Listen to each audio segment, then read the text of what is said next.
Hmm.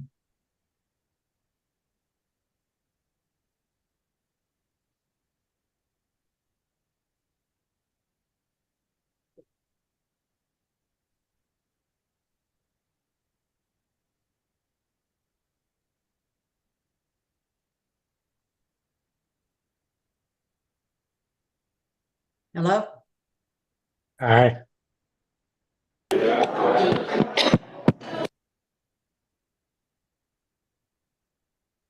Are you in Utah? Yes, yep. It's beautiful here, 85.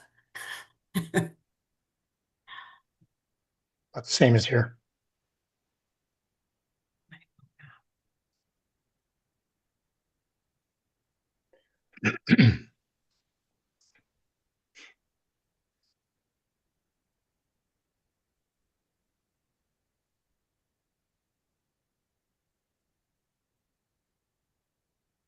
Lanny, can you hear me?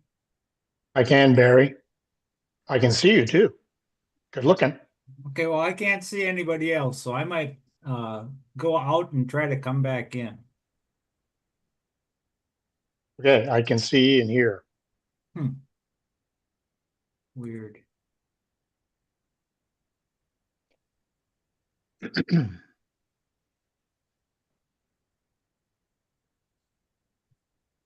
Now we're live. There we go.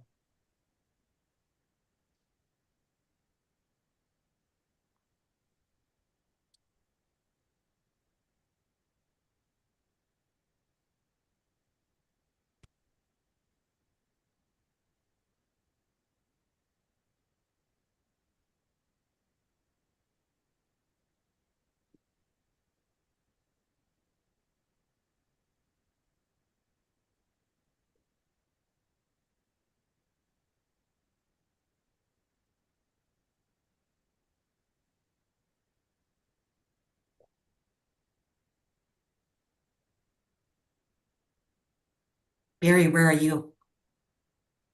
What's that? Where are you? I'm Northern in Minnesota? I'm in Minnesota. Okay.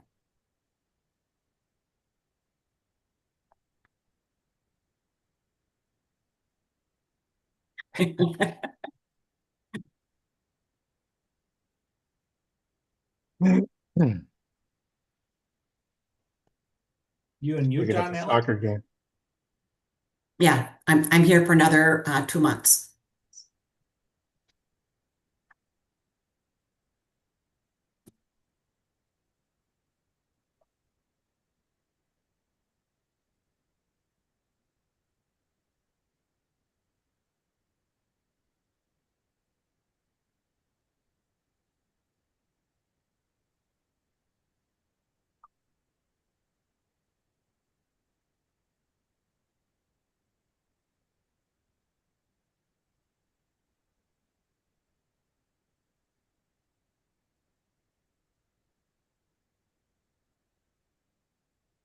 Proud.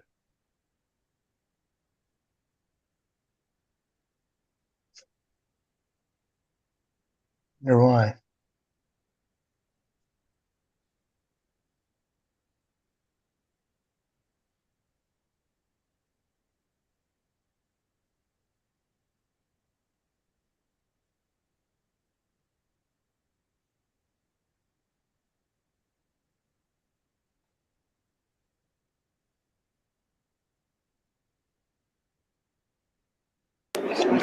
Everybody, we're waiting for 2 more minutes until it's 2 o'clock, so.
Okay, now it is 2 o'clock, and I am going to go ahead and call the meeting to order for the Board of Directors' regular meeting Wednesday, June 24th at 2 p.m.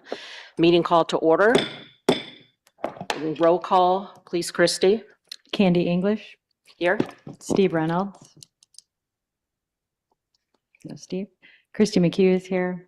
Lanny Smith, Here. Jody Walker, Present. Nellie Johnson, Here, Dave Barker, Here. Bart Hillier, Here. Chris McCrummen, Present. Barry Stock, Here. Scott Summers. Here. And we have a quorum. Next up on our agenda is to amend or adopt the agenda. Bart? Candy, I would like to withdraw my motion, which is at 7D,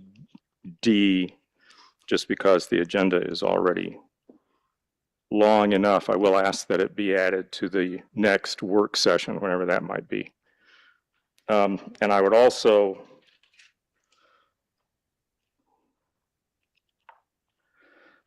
move to remove action item 7C, also because our agenda is long enough as it is. I second.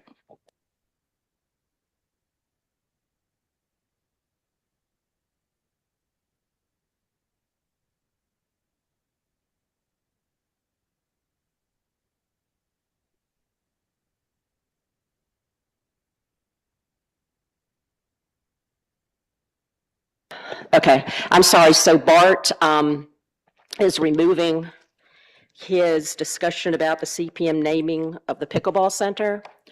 And he also wanted to make a motion to remove 7C, approve the recommendations from the ad hoc committee and accept the information report, to another meeting, as this one is probably going to run a little long.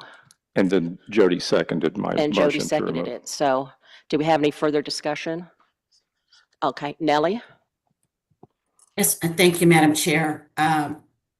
The ad hoc committee did meet to discuss its recommendations. As you know, in our November board meeting, it did require an informational report at the end of the ad hoc committee, which is submitted as part of this agenda.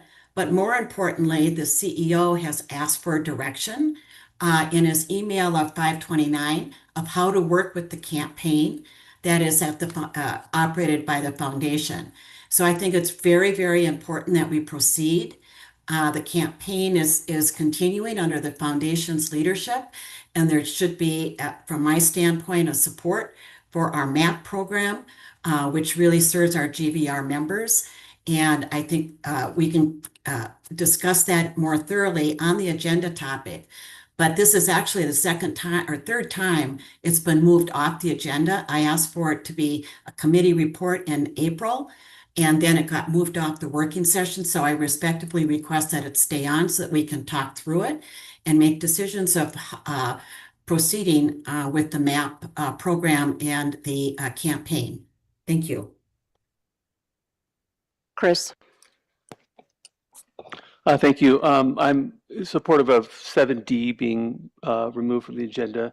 I was going to ask that be tabled as well, but 7C I think is really important to talk about today, so I don't support that being removed. Do we have any other discussion about 7C? Okay, so let's then take a vote. Okay, the motion is to remove 7C from today's agenda, which is approve recommendations from the ad hoc committee and accept the informational report. All in favor of that, please raise your hand. 1, 2, 3. 1, 2, 3, 4. Okay, and all who want to keep it on there, please raise your hand. These are the no's. 1, 2, 3, 4, 5. Okay, the no's have it. We're going to proceed. Okay, anything else about amend or adopt the agenda? Okay. Now for the president's report. Hold on, Candy, sorry, President. We need to vote on D. 7D. It was my motion and I've withdrawn it. I don't think that requires a vote. Oh, okay. Are we okay? Yeah? All right. So moving on to the president's report. I want to welcome all the GVR members, GVR staff, and the board present today, and Scott Summers, CEO. Thanks to all who have chosen to attend this board meeting today, as we know that you have vested interest in several of our topics. I would also like to thank all of the members who completed our informational survey so that we, the board and GVR staff, can better understand your needs and plan for our new 5-year strategic plan and management plan. To begin the meeting, in every board meeting, I would like to review GVR's mission statement, which reads, to provide excellent facilities and services that create opportunities for recreation, social activities, and leisure education to enhance the quality of our members' lives. I would also like to review the GVR board credo, which states, our purpose is to serve the best interests of our current and future members through responsible and effective governance of GVR. We represent all members and seek to ensure that all community interests are understood and considered in our decision-making. Now on to reviewing the board meeting procedures. We will proceed through the agenda, possibly amending the agenda and/or adding other action items. For each action item, the director or CEO, CFO, or other staff member will present the action item. Then a motion needs to be made and seconded. Once this motion is seconded, the board will discuss the topic. Each board member is only allowed to speak twice to each action item. The exception to this is Scott, CEO, who may have other information to add. Once the board is done discussing the item, the floor will be open for attending members to voice their opinions and their concerns. When you step up to the mic, please state your name and your GVR number. You are allowed 2 minutes to speak, but refrain from asking questions or entering into a dialogue. Then the board will vote on the motion. This process will continue until we have proceeded through all the action items. At the end of the meeting, the members will again be asked to add further comments if you so would like to. Okay. Now on to your report, Scott. All right, thank you, Madam Chair. A couple items, projects that are in the works or coming up. Across the courtyard here is the West Lapidary Club expansion project. We're making great progress there. The underground plumbing work has been completed. The masonry is almost completed. The roof framing should be completed later this month, so we're very close. We're continuing with our construction cost refinement, value engineering, and plan adjustments. As a reminder, we're anticipating this project should be completed somewhere around winter, the end of this year, the beginning of next year. You probably noticed the lobby here is under construction. Once this is completed, we'll be moving our member services department up here, so this will become a one-stop shop for customer service and member services. Demolition obviously has been completed. There's a plastic curtain there, so you haven't been able to see, but the framing is complete. The drywall is up. The electrical does need to go in still. We're looking at a target date of July 22nd for completion of that. The expansion of the Las Campanas Fitness Room will be starting very soon. We're looking at probably July 6th to start that project. The Las Campanas Fitness Room is planned for expanding into the Cypress Room, which is next door. Santa Rita Fitness Room Center expansion, we're looking at reviewing those bids that are going to come in about right now, but we're in the process of reviewing those bids. Not a big project, but we're looking at probably a couple months on that project as well. Desert Hills Kiln Room for the Ceramics Club has been completed, as has the Pickleball Center fencing.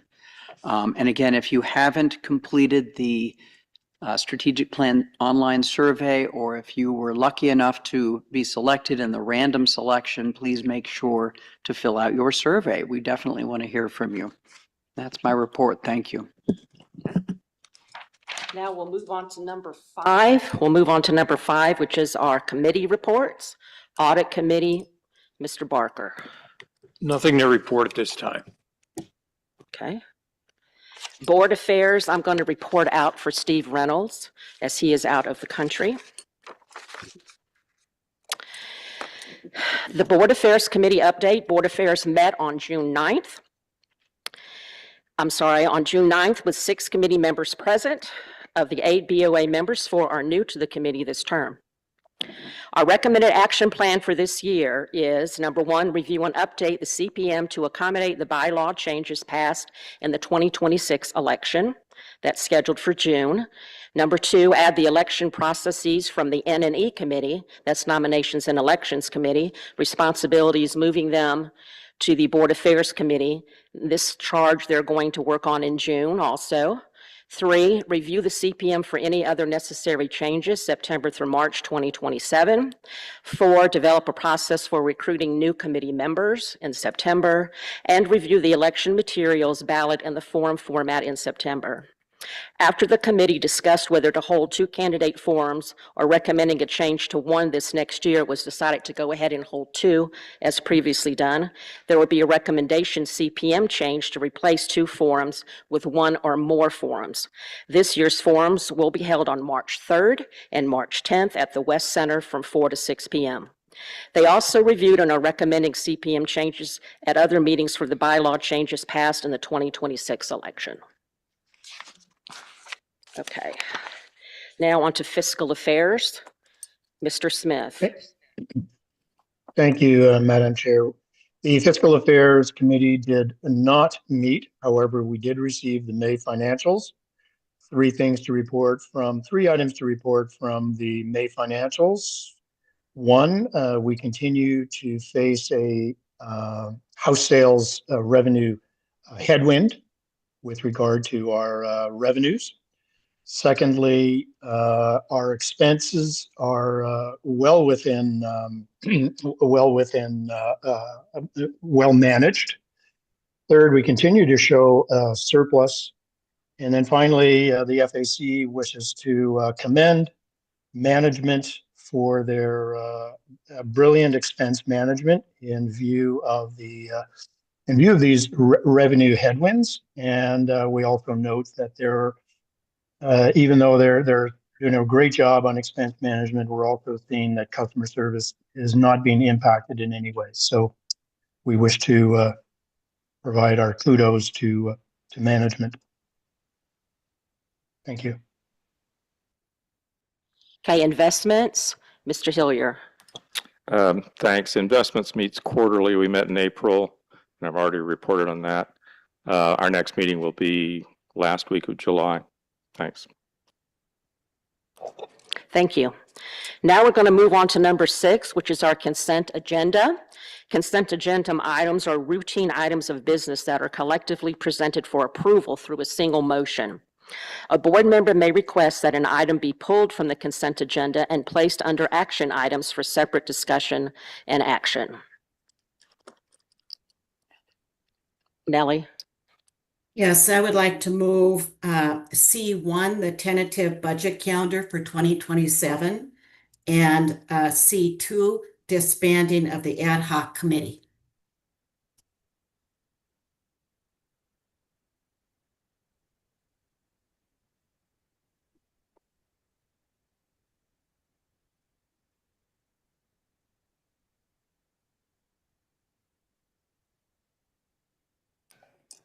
Okay, so now I have Nancy for the action items. We have A, award design build contract, B, approve changes to CPM, C, approve recommendations for ad hoc committee, D, the tentative budget calendar, and then E, the disband ad hoc committee. Okay, I think that's correct. Okay, anything else for the consent agenda? Do we have a motion to accept the rest of the consent agenda? So moved. Okay, do we have a second? I'll second. Okay, all right. All in favor of accepting the consent agenda, please raise your hand. Okay, 1, 2, 3, 4, 5, 6, 7, 8. Okay. Oh, Nellie, did you have your hand up? Yes, I did. Okay, I'm sorry, 9. I have a question though, real quick. Okay. A procedural question. Go ahead. So moving the disbandment of the ad hoc down below the approval recommendations of ad hoc, So we're going to go through all that and then vote down later that we might disband it, and we're going to go through a presentation. Wouldn't that be better to move it ahead of that? Because if we disband it, then why do we need to have the recommendation of the ad hoc committee if it's voted to disband? And that's just a procedural question. Yeah. What do you think, Scott? Well, procedurally, generally, the items that are taken off will go down below at the bottom of the action list. So that is the past practice. So I think procedurally, that's why we follow that. Okay, thank you. I think, if I'm not mistaken, Nellie, I think you're going to kind of cover disbanding the ad hoc committee in your presentation as well. That's correct. Technically, I had to move it off the consent agenda, otherwise it was disbanded. So that is Okay. why I moved it off to the last item. Thank you. Okay, thank you. All right, so we were all in favor then of accepting the consent agenda after removing those 2 items onto action items for our action items. So now we're going to start on action items. A, award design build contract for Abrego South Pool presented by Scott Summers.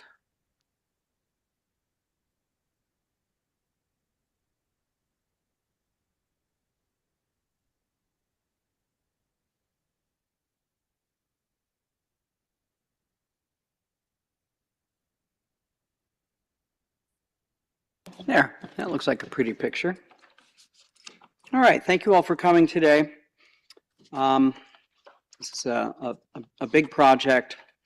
It's taken a lot of time to get here. I'm not quite sure we're there yet, but we're getting pretty close, if not. The board today is asked to consider awarding a design build contract for the Abrego South Pool and Facilities Project to Durazo Construction in an amount not to exceed $1,577,520.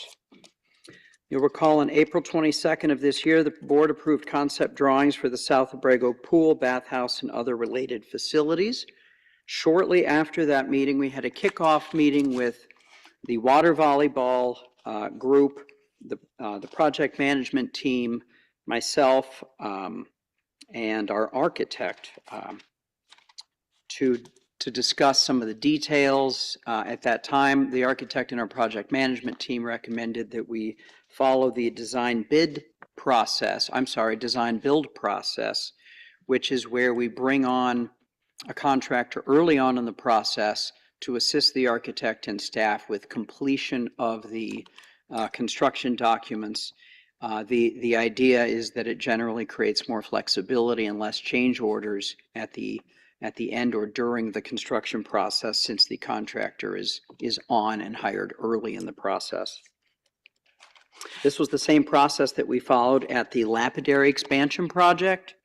The subcontractors for this are bid out after the fact, but the not to exceed clause for Durazo Construction again is $1,777,520.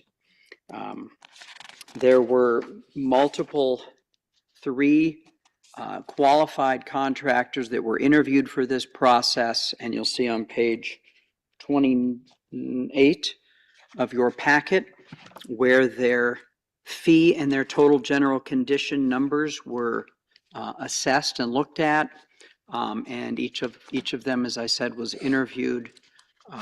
The project management team, as well as the architect going after that process, recommended that we recommend Durazo contractors because of their fee schedule and as well as their experience and quality in terms of aquatics work.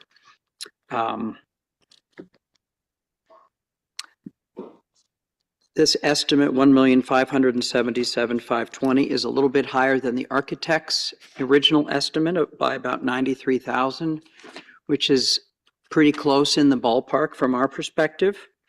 The architect, the contractor, and staff ultimately will work together to secure, as I said, competitive bid subcontractors for this. And as a result, the final construction cost could actually come in less than this not to exceed number. The options before the board are award this design contract for the pool to Durazo Construction to a not exceed amount of $1,577,520. Option 2 is to do the more traditional bidding process, which is a design bid build process where the contractor will complete the architectural drawings, obtain permits. We would then go out for bids and take a look at those bids and then award the contract based on that. It's a little slower process. It doesn't quite create the same flexibility, and then there's generally a greater chance of change orders at the end of the day.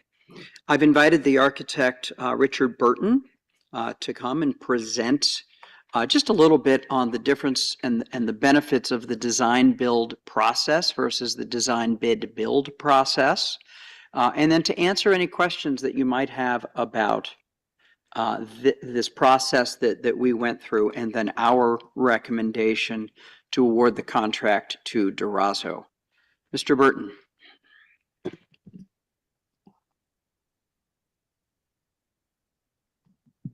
Test. Madam President, members of the board, I am Richard Burton, Burton and Associate Architects. Our firm has been engaged to do the architectural work for the Abrego South pool and bathhouse. We've already done 30%, which is the sketches and drawings you've seen up on the board. And at that point, we invited 3 contractors to come and present themselves and their general conditions being the cost of their office function, how much it costs each month for them to pay their salaries, their superintendents, their porta potties, electrical, all the other stuff that goes on, plus their fee, what fee they would charge as profit. We interviewed 3 what we felt were very good contractors. And even though Durazo was not the least expensive, all of them were very close, and it was nice to see that they were all fairly close. Durazo was selected mainly because they gave us a reasonable price, but they also have an extraordinary experience with aquatics projects, mainly through the city of Tucson, and they're very well renowned. So we felt comfortable that they would work well with this type of project. This design build process, and I'll be as brief as I can, as opposed to a competitive bid process, is suggested here, as it was suggested for the lapidary, mainly to protect the board from having to come to the end of a project after all the drawings are completed, the permit has been issued, and find out that the contractor's price is not within the budget. And then all of the rework and reorganization and re-permitting that takes place at that point. Design build gives us ability to bring the contractor in immediately with his price fixed, and he works as a team member with GVR, with the architect, and with the pool contractor. And we all create this team process and work together to keep everything within that budget so there won't be any surprises when we're ready to go. They may even be able to perform some of the work prior to us getting a permit, some excavation and other things, which we couldn't do if we waited for the competitive bid process, which takes place after the permit. So we feel that design build is a contractor process that protects you from all of that difficulty. It does give us competitive bidding because we've already got the competition on fee, general conditions, and as we go through the process, we will be getting competitive prices from subcontractors to that contractor. So it is his bid is based on his stable of contractors that he's used to using, but doesn't mean that's who will be doing the final work if we can find a lesser price. It is efficient.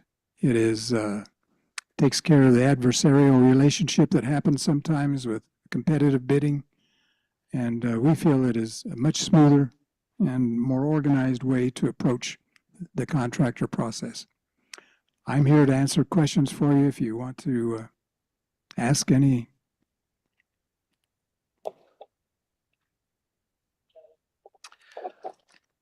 You say this is fixed price. It is a not to exceed price, yes. Okay, that's not fixed price. So No. it's not fixed price because No. you use those words specifically. So it's not fixed priced. Oh, I'm sorry. I meant Okay, that's not fine. to exceed. I slice and dice everything, so don't take it personal. Thank you very much. So on page 29, it states, contractor estimate attached is based on 30% conceptual plans. Contractor to provide a guaranteed maximum price after a 95% plan is set is provided and to be reviewed by GVR. So if that goes above and beyond our not to exceed, it's going to have to come back to us anyway again, right? Yeah, that clause was added at the last minute as we concluded our process, which was done in preparation for this meeting.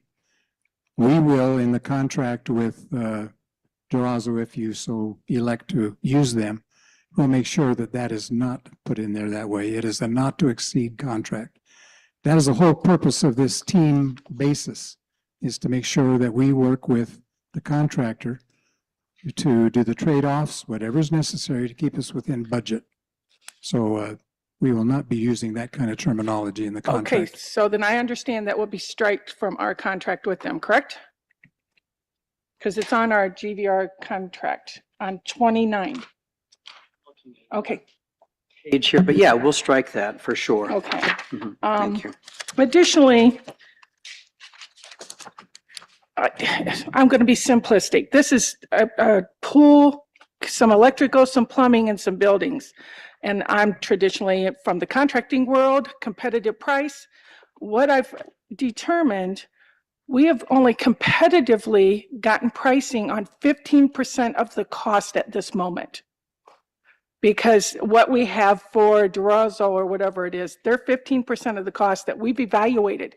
So that means there's 85% that might not be done competitively, and that 15% is fee, is their overhead and management. So they could have bought in and could build that at the back end to where we don't realize that that's happening. The competitive price that we're talking about is, yes, you've got that 15%, whatever it is, whether it's 15 to 20. That has 14.5. been competitively priced. The rest of it will be competitively priced as the process and the project proceeds. So when we arrive at about 75%, we will probably be getting the contractor to give us competitive bids on the major systems of the building. And we'll be looking at ways to keep ourselves within the budget. So there will be competition involved. Who oversees that competition? The team, that's the architect, the contractor, and GVR staff. Okay. Yeah, I'm just rather concerned that we didn't have the competitive price done up front. It's a not to exceed. If there's something down the road that happens, they can always come back they can always come back and get. There can always be in a contract, in a Change construction project, something that we're not aware of. Right. Something right. underground, something we don't see. That can still happen. But this eliminates the contractor who is left maybe $50,000 to $100,000 on the table in a competitive bid process, looking to try and make that up during the construction process with change orders, frivolous change orders sometimes. Right. So is in the contract, it's explicitly stated subcontractors must be awarded contracts on a competitive basis. It will say something to that effect, yes. But it's not, we don't have it in there now, but that's the. It will be in the this is nothing more than his bid, so it's Okay. not the contract. Okay, I think that's it. Okay, Scott. Yeah, I just wanted to add, just as a reminder too, we talked about the likelihood of going over the not to exceed. That number does include a 50,000 contingency. So if the contingency isn't used, we're already down a bit, but nevertheless, I think that's unlikely, but we do have a little bit of cushion there if we needed to come back or to avoid coming back. I have a question. I'll call on myself. Self, I know that initially that I think the bid from this contractor came in a bit higher and that you had met with them and reconsidered some things. Can you kind of tell us what it is that I'd be made glad that to. difference, Yeah. please? Yeah, we had, as I say, we've been under a tight process here. We're getting ready for this board meeting. So he did a hurried process of putting together his prices. One of those items was to bid the roof twice. Not the roofing, but the whole roof structure. He bid it both as a metal roof and as a wood roof. So when he and I looked at his pricing, we determined that he had already put in 2 different systems. So that one was just automatically eliminated. And that was about $30,000. And it went on down the line. He had put in a very expensive set of shade structures because we don't have the details yet of what that shade structure was. We determined that something much more simple, something more along the lines of the sketch that I provided would save money, and there's about $40,000 saved there. But generally, there were only minor things beyond that I would say were taken out, such that we could get that to a point where we felt more comfortable. And of course, when you take something out, you're also taking out that 20%, the fee, the general conditions for those portions. We have any more questions for Mr. Burton? No.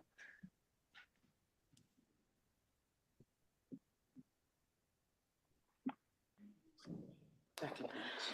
Okay. Thank you very much. Thank you. Thank you. Okay. So let's look at the motions for the pool. Let's see if anybody would like to make a motion. I would. I didn't. Andy? Okay. Go ahead, Lanny. Okay, I move to award a design build contract for the Abrega South Pool and Facilities Project to Durazo Construction in an amount not to exceed $1,577,520. Okay. I second. Okay. Jody seconded that. So Lanny made the motion and Jody seconded. The motion is I move to award a design build contract for the Abrego South Pool and Facilities Project to Durazo Construction in an amount not to exceed 1.577.520. Okay. Any discussion? Oh, I need a second. You got a second. Any discussion, Jody? Okay, well, I second this just because I want this pool to be built. I'm concerned. One, we're in a very tight fiscal year. We all know that. This contractor mistakenly included a roof twice. That happened. I've seen that happen numerous times. It's a matter of just getting caught. I'm concerned about that. Also, yeah, it's what, another 30,000, 40,000 over. We're already looking at a deficit of maybe 100,000 this year. So now we're at another 30,000. I think we can overcome that. But I think we need to move forward, obviously. I just am hoping that we come in under budget on this project because we really do need this pool. But I just think we need to be concerned. We need to just realize that the money could, down the road, could make us tighten our purse strings with our finances. Thank you, Jody. Any other comments from anybody on the board? Okay, I think Nellie and then Bart. Nellie? You're on mute, Nellie. Go ahead, Nellie. Sorry, I have a question on the bid amount on the contingency, and it's really for our CEO. I thought on our projects that we had a practice of doing a 10% contingency add-on for projects because of the uncertainty of that. So that's question number one. And my other question relates to the breakout of the funds on this, as far as, which fund it comes from, are we still using the mRNRA funding to support this project? So 2 questions. Go ahead, Scott. Thank you. So the first question about contingency, this was the recommendation from our project management team as well as our architect. Because this is a design build, there is the less likelihood, please correct me if I'm wrong, a less likelihood of too many change orders, whereas if it was design bid build, there's definitely a more likelihood that we will see additional change orders.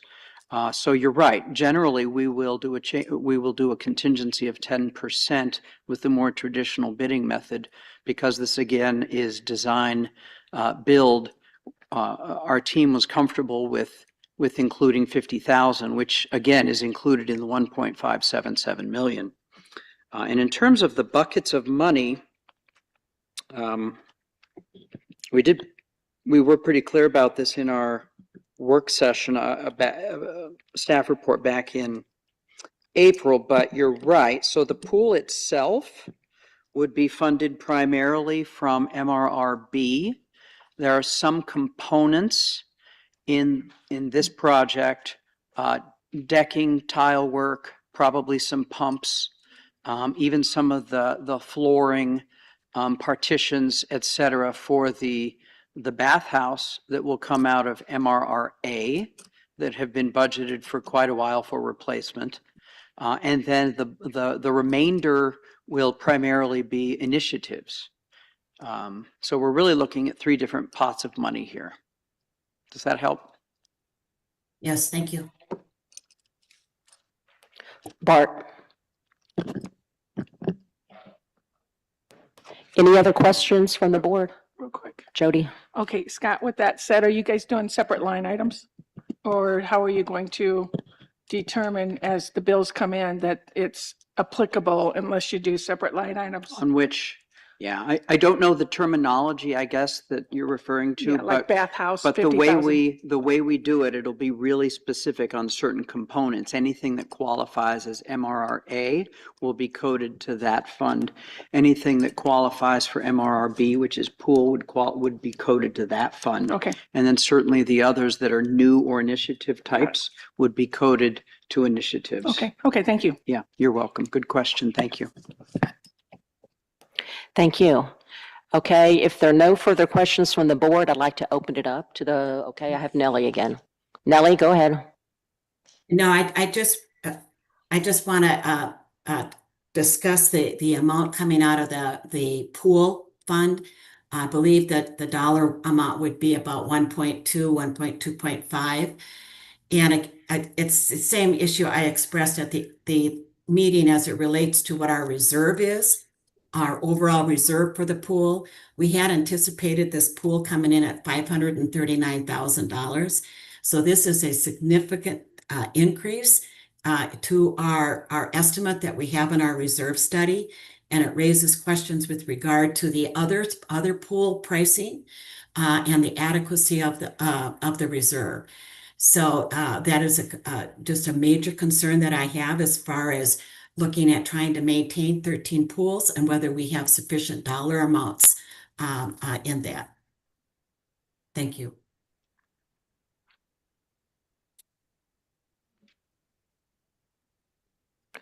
Stand by, Nellie. We have an answer.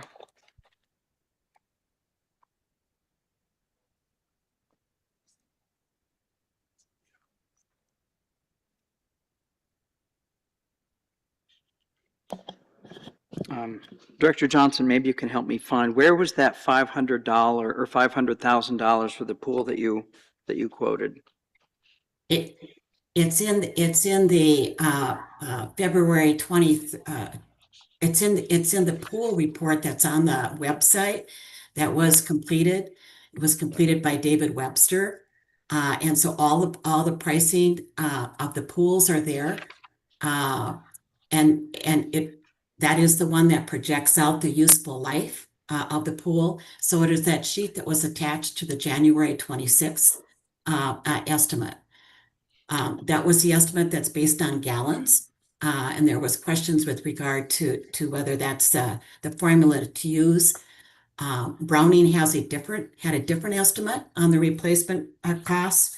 And that number that I had for Browning was 815,000.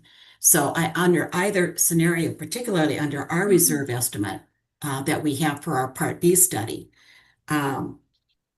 this pool came in significantly. The pricing here is significantly higher. And this was done. This study was done 2 years ago, but it's a pool it's a study that we have posted on our website. I understand. Just because it was posted, that doesn't mean it was necessarily accurate. Those numbers get updated pretty regularly. But what I can say is the last cash flow number that David Webster, our previous CFO, used was $1.1 million. And the architect's estimate for this pool was just over $900,000. So I think we're in the ballpark, and that's why I asked. I'm not sure where that 500 was or came from, and it just doesn't sound familiar to me. It could have been previous information. I just don't recall, because I don't think it's in our packet here.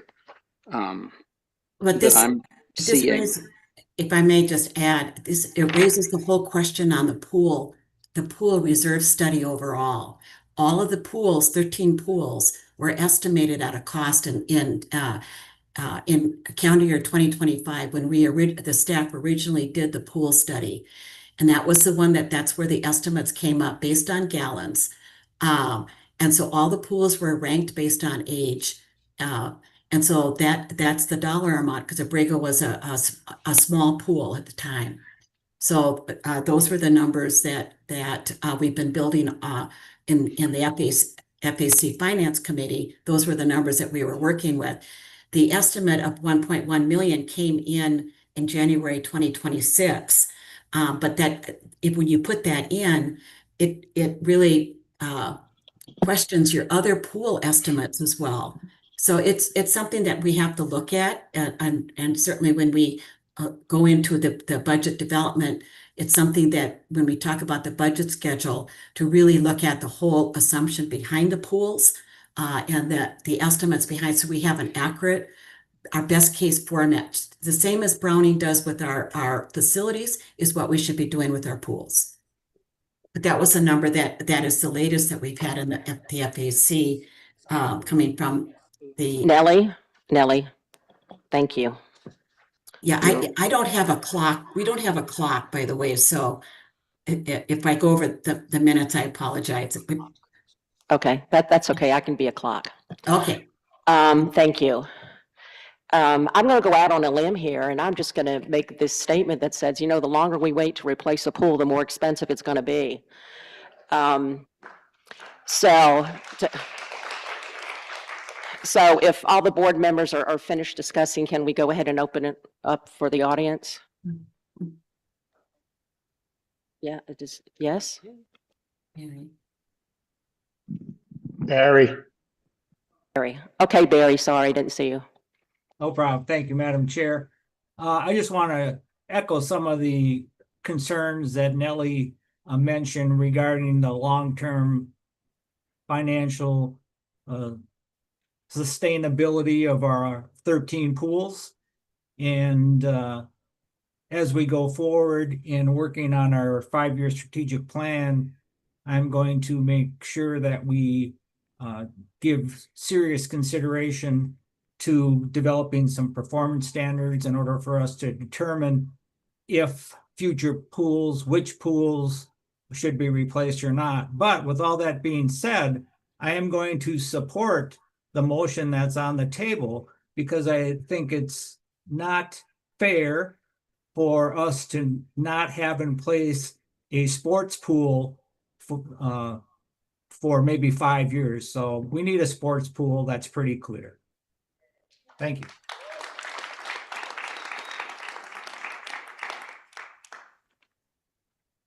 Thank you, Barry. Okay, now we're going to open it up to the audience. So come on up and tell us your name and your number, and please give us your comments about the South Abrego pool.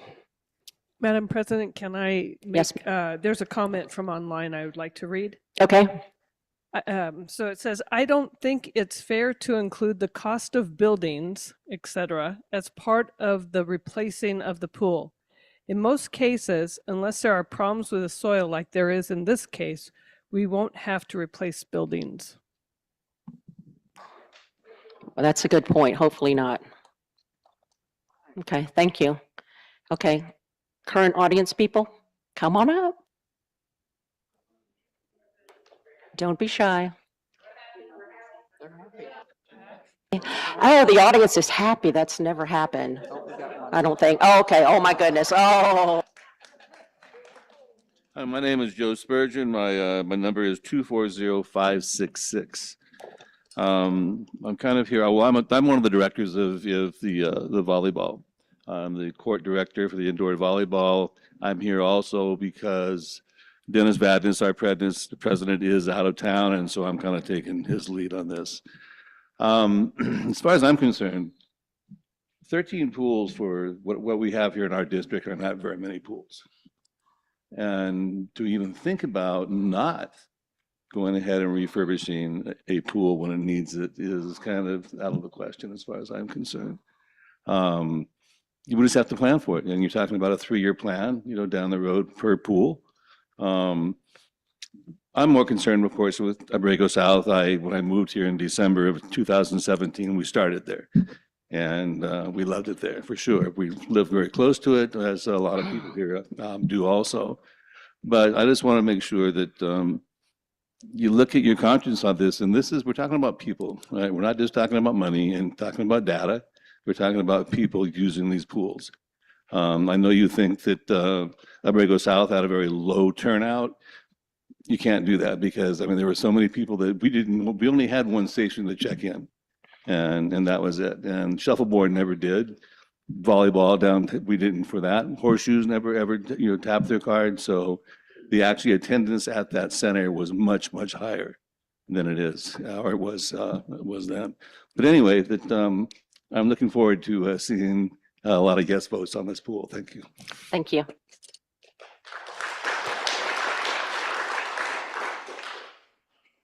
Any other audience comments?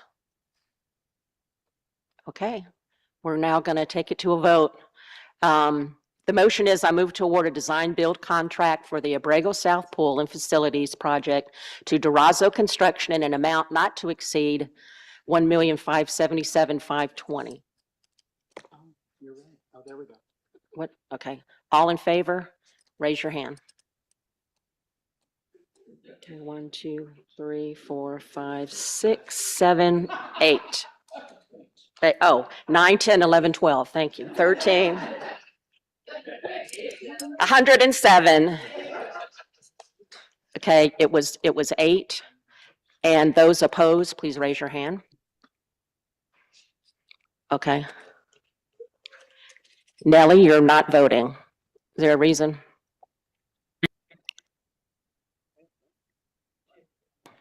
She's abstaining. Can I ask why you're abstaining? Mute. Oh, I can't hear. Unmute, Nellie, please. Okay, sorry, I questioned the Thank data you. on that net pool analysis.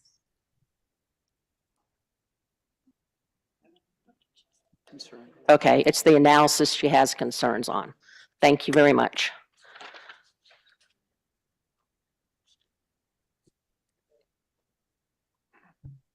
Right, so the motion has passed 8-1. So we're going with the South Abrego pool. Yes, good. All right, moving on. Oh, thank you for coming. We appreciate all your input. Okay, so we're going to move on now to action item B, which is approve changes to CPM 1.1.6 MCF refunds presented by CFO Dave Dixon. Go ahead.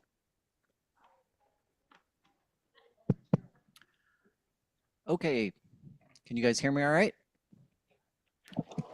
Yeah, go ahead. Okay, so just to give a little bit of background, we're looking at changing the CPM Where's Section everybody going? 1.1.6. Thank you, Um, audience. We're still presenting. Hold a second, Dave.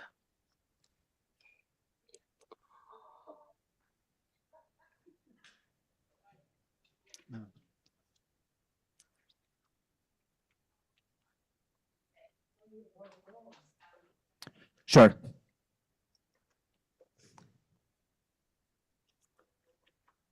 Anybody for karaoke? No? God, no. I'd run out of town. Come on, you gotta have it too. Are we on page 54 of the meeting book? Yes. Are we on, we are on 7B, right? Action 7B? Okay, I see it. Yeah. Okay. Thank you.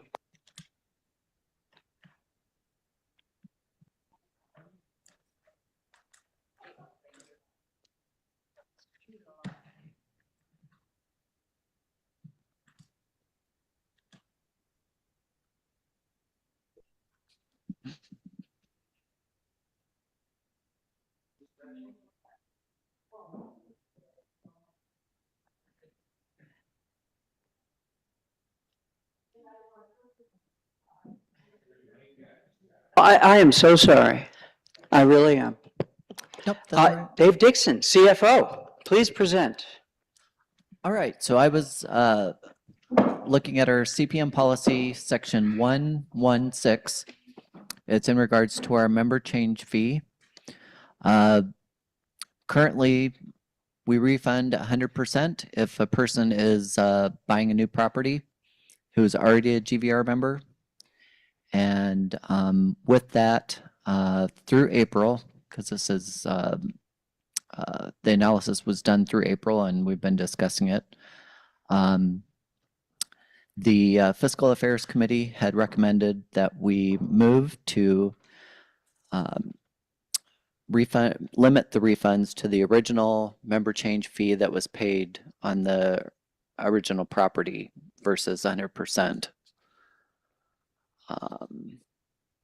In doing so, it should reduce our deficit in that area by around $91,000. And that will continue to keep the member dues fees where they are, at least currently. And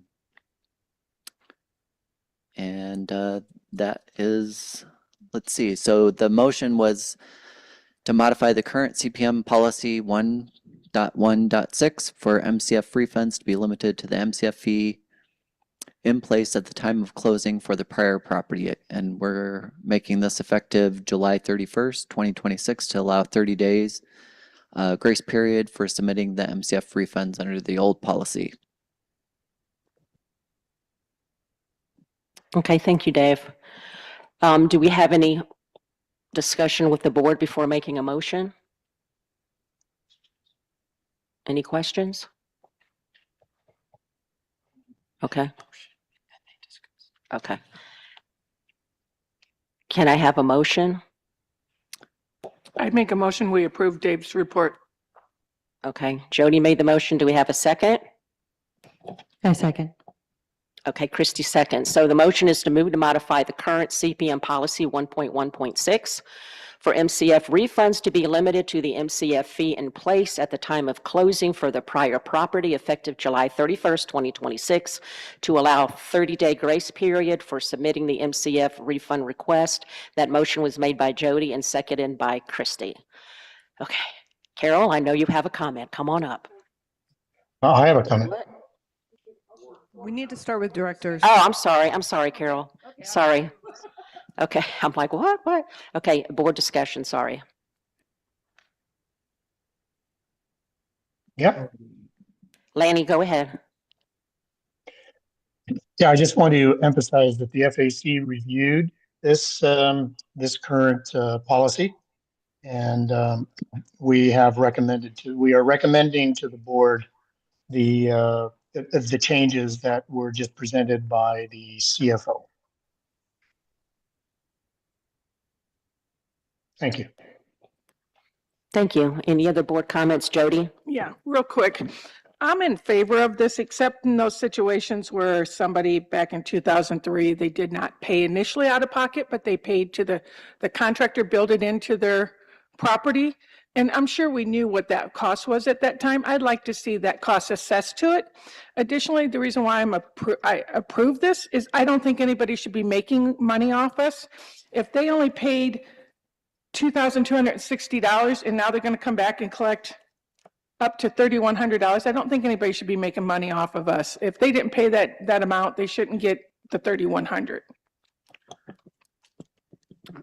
May I have a quick follow-up? Go ahead, Scott. Just to answer your question, in the motion, we specifically said that the refund would be limited to the MCF fee in place at the time of closing for the prior property. Got it, okay. Yeah, so for those where the developer paid the fee for them, Okay, we made that adjustment. that's exactly why we made that adjustment. Thank you. Okay, any other board comments, questions? Now, Carol, oh, I'm sorry. Bart, go ahead. Sorry. I was part of the board that changed this policy, and the policy wasn't really so much driven by kind of fiscal specifics, but just simple fairness. Somebody who closes on a piece of property today is going to pay our current fee, which is what, $3,200, I think. And if he or she applies for the refund, that's all he's going to get. I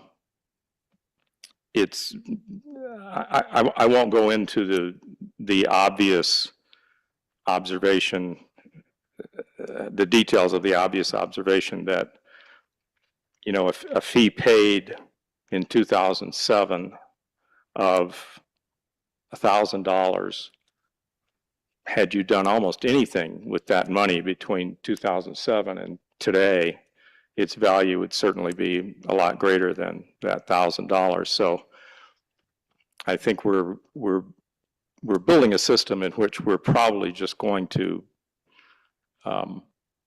upset people in that situation needlessly. I mean, if you picture yourself in that situation, what you'll be pointing to is the money that you just paid on the house that you closed on within the last 12 months.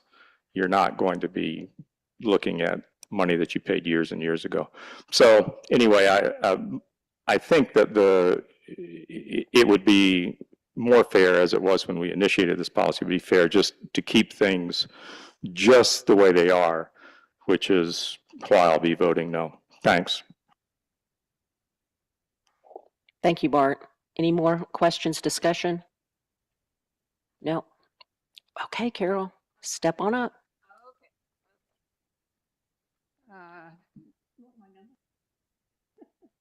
Okay, it's Carol Crothers. I've been around here for a long time. 273678. How about if I hold it? That might be easier for me. As a new board, and you're really very new, very few of you folks have been in GVR that long. Let me just, I've been around over 20 years. I've been on the board several times. And I would ask you to think about two basic questions. The first is, what is that large fee that we ask all new members to pay? That $3,200 plus an extra $450 called a transfer fee.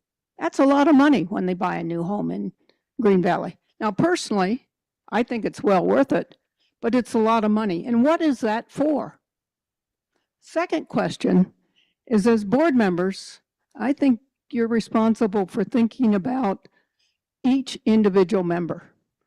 And there's quite a number of members that are well over 72. In fact, the average age of a GVR member, the last several surveys, has been 72.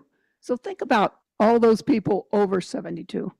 And how would they feel if they invested in invested in GVR 20 years ago, paid around $1,000. I don't have all the numbers anymore. I can't get to them, but they paid around $1,000. They thought it was a good investment. And then they paid dues every year for 20 years. And if you average that out at $400 a year, again, I didn't have the numbers to give you an accurate number, but that's another $8,000. Plus, they volunteered. They helped run the clubs. We're all proud of our 65 clubs.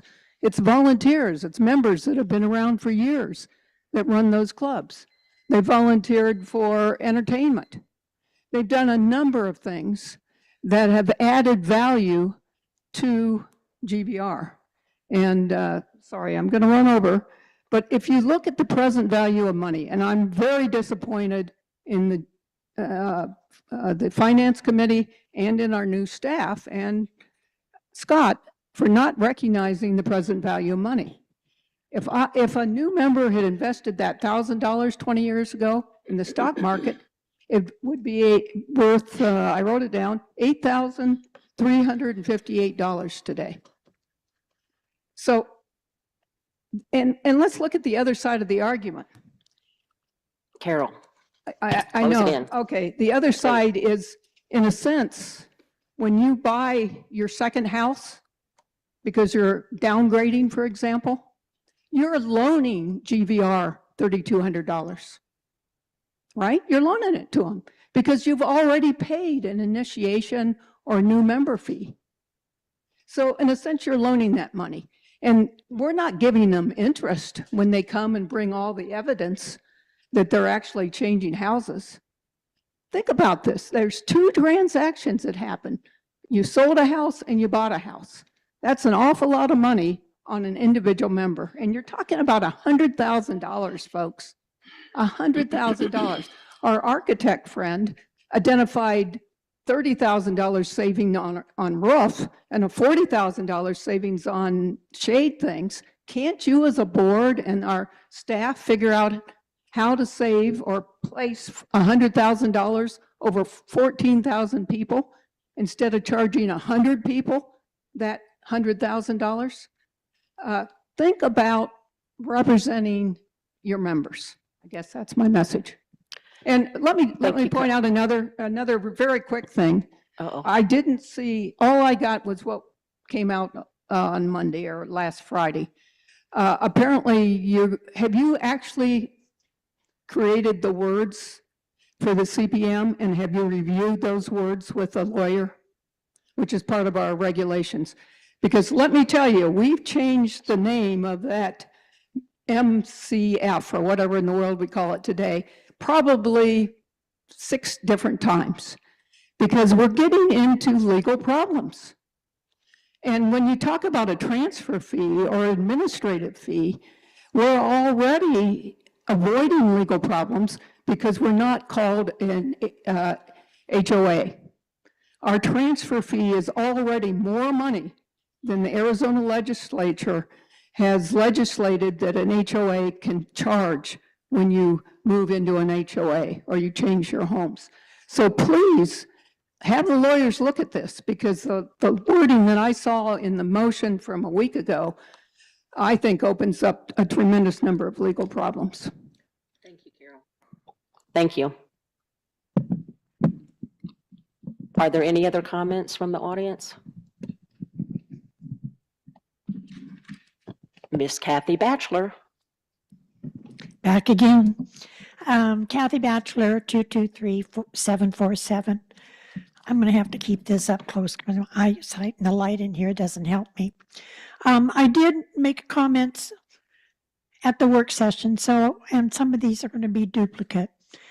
In the past, we have seen a graph showing more increases in the member change fee over the years so as not to have to increase the dues.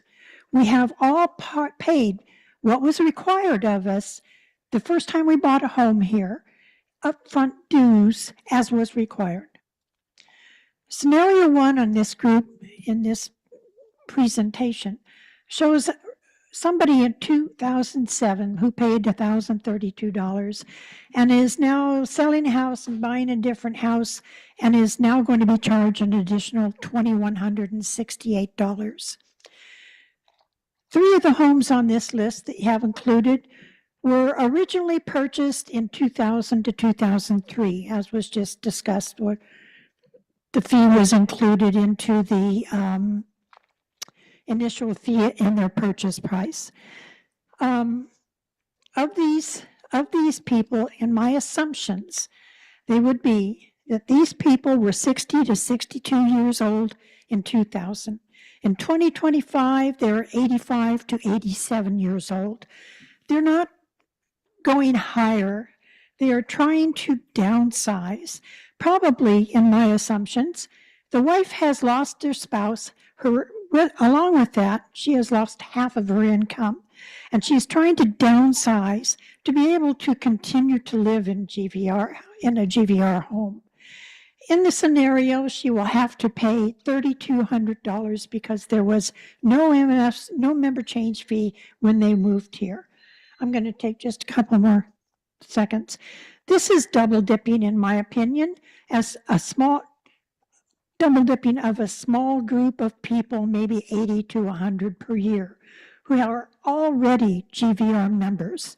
If we need the money, we should budget for that money next year to increase the dues to cover the money that we need over 14,000 members, and have that dues increase spread over all of us and not just a small number of people because we can. Thank you.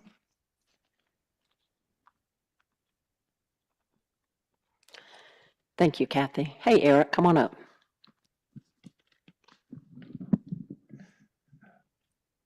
Eric Solwald, 235899. You've got 2 problems. Problem number 1 is the wording in your change fee program here. You better see the attorney, because if you're calling it a member change fee, that hasn't always been there. And legally, there was the property adjustment fee, the capital application fee. All of those fees have different names. So if I was to look at this, I look at MCF and I say, I didn't pay an MCF. I paid this. So you'll refund me this amount rather than what you're calling out here. I think you have a legal problem here. Number 2, people that buy in here pay the initial fee. We all have.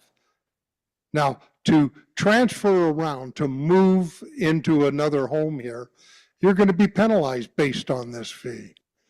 Now, you're doing it because you're nickel and diming the members. You're willing to go after the members in what I would say a sneaky manner to get more money rather than raise the dues. There is nobody on this board, in the boards in the past, that have had the courage to stand up and talk about the low dues you pay because you rip off everybody else with a bunch of fees underneath it. And I find that to be despicable.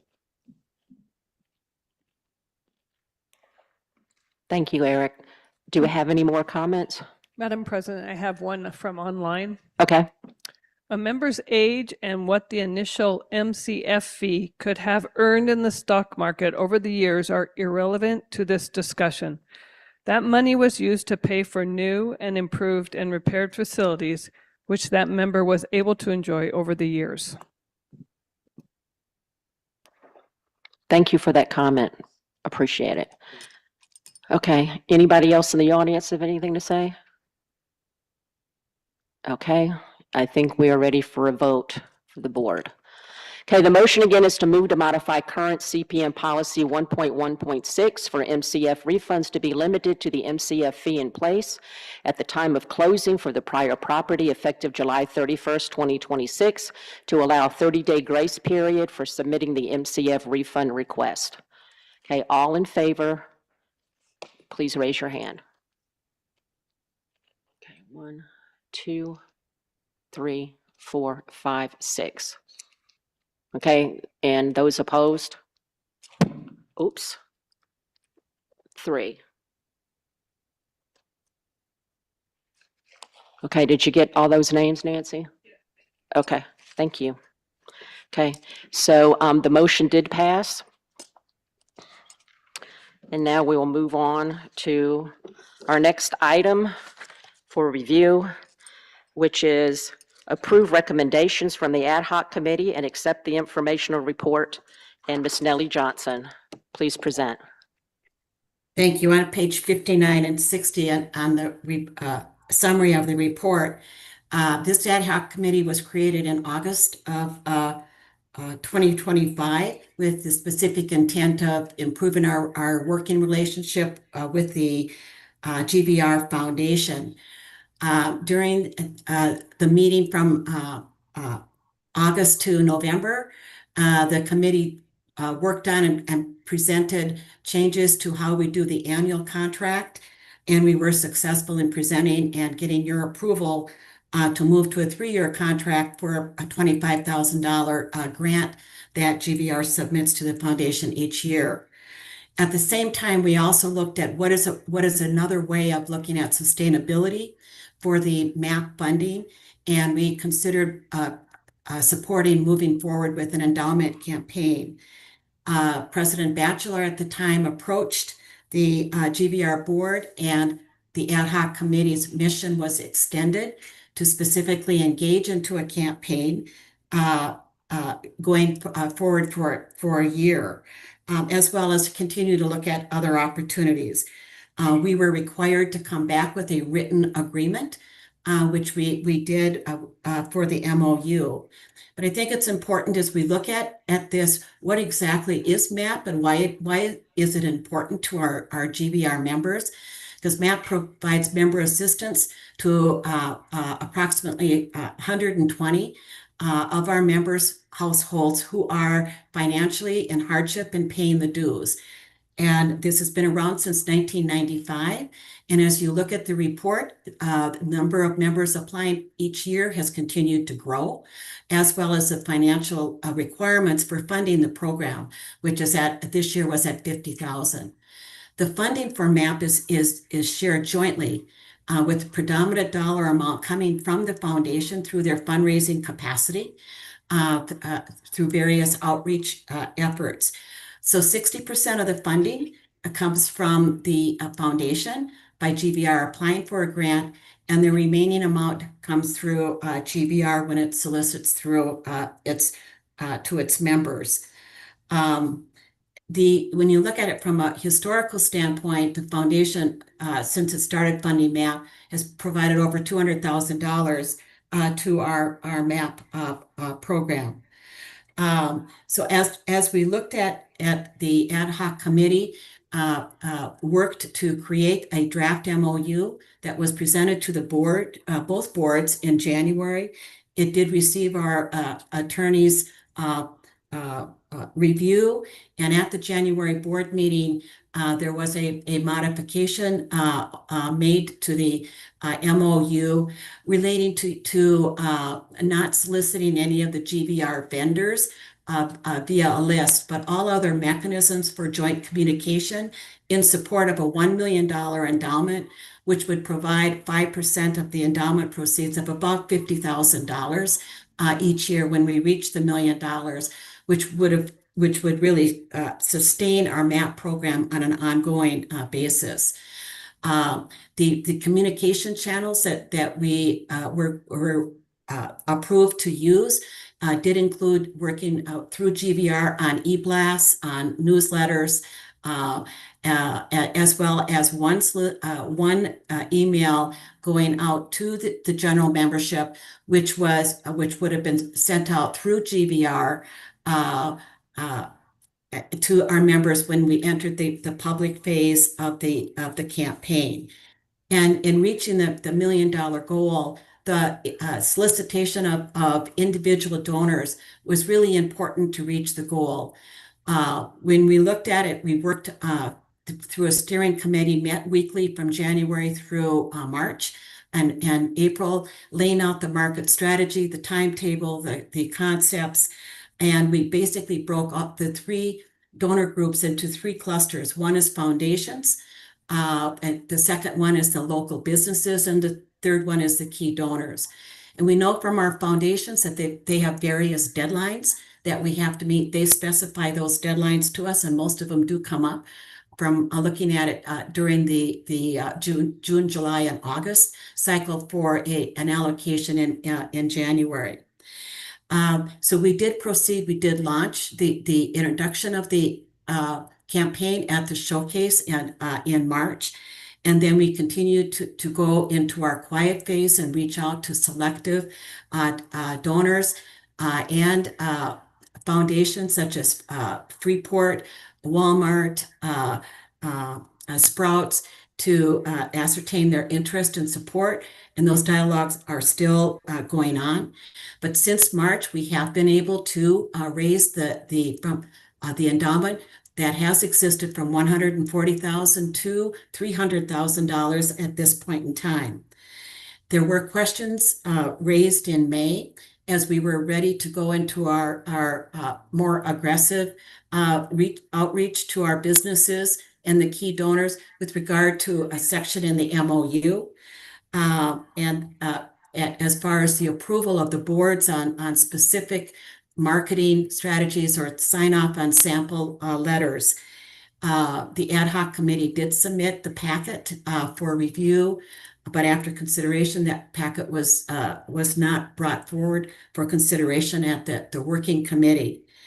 The foundation did look at the kind of the timing and the energy that had been put on the campaign, and they, as a 501c3, as CEO Scott Summers reminded us, they did have the ability to manage the campaign on their own. And the president of the foundation did alert us that that is what they intended on doing. So the MOU was terminated, but that did not stop the campaign. So we're at the question, and that is what really CEO Summers asked us is what role can he play, and should GVR play in the support of the MAP campaign and really the help to solicit the dollars.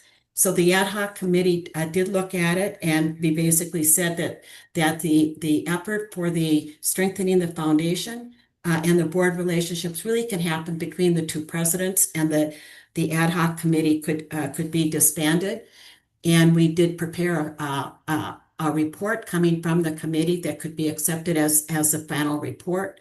But the major consideration is that we do want the campaign to be successful, because it does, from our effort, meet the needs of our members who are financially stressed.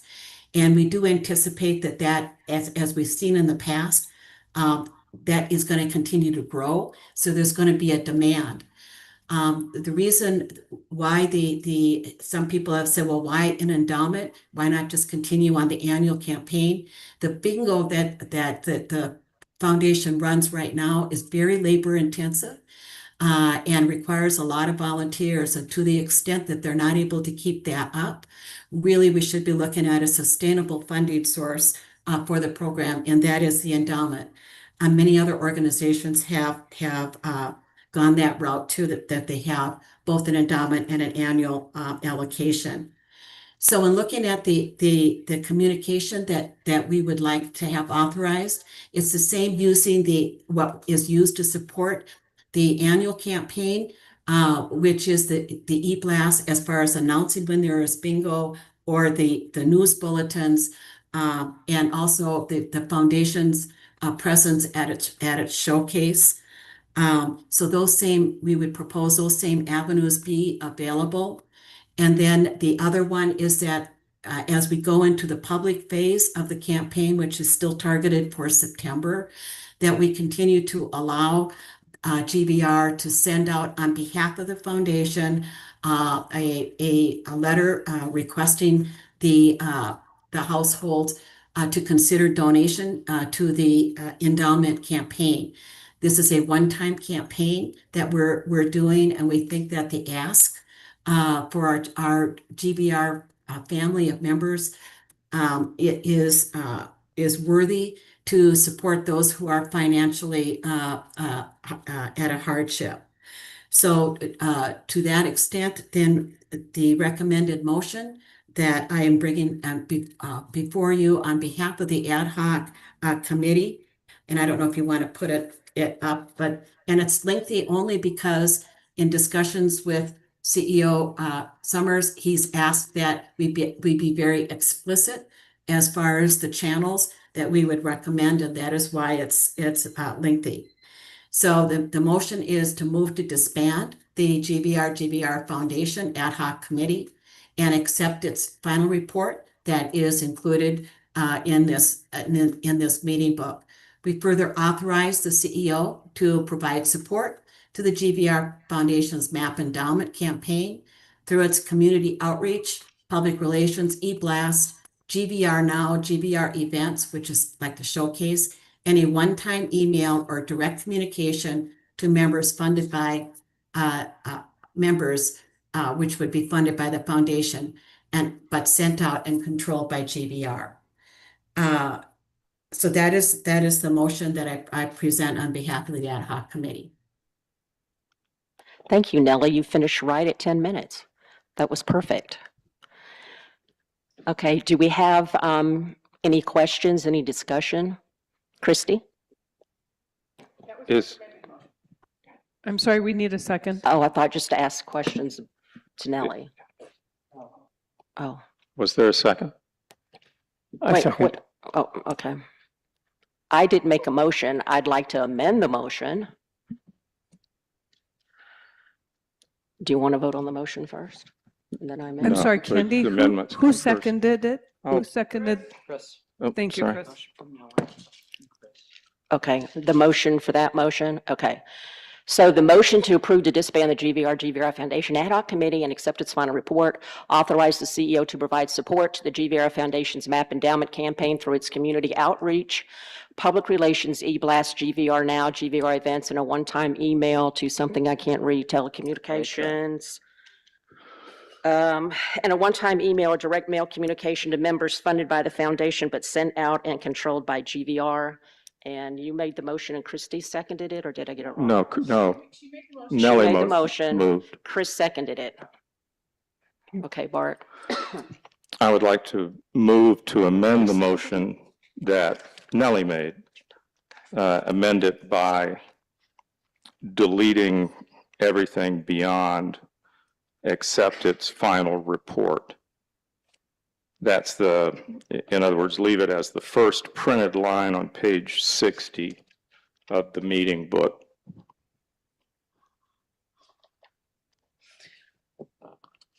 I second that. And since there's a second,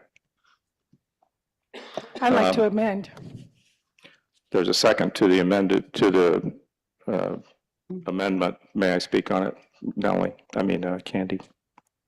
Okay, so that was the amendment I was going to make. I'm glad you did that. I was going to amend. Okay, so the amended motion is to approve to disband the GVR Foundation Ad Hoc Committee and accept its final report. Correct, and all the rest of that language is gone. Okay, and Bart did that, Jody seconded it, and Christy, did you have something you wanted to add earlier about something? Christy? Well, I was going to ask a question, but now the amendment takes away my question because it's gone. I'd like to have an amendment to the amendment. Oh, okay, we have an amendment to the amendment. So my amendment is adding to Bart's to not authorize any current board member, the CEO or GVR staff to assist or provide support to the foundation to include but not limited to access to GVR members' emails, addresses, communications, and e-blasts, and any videos on monitors.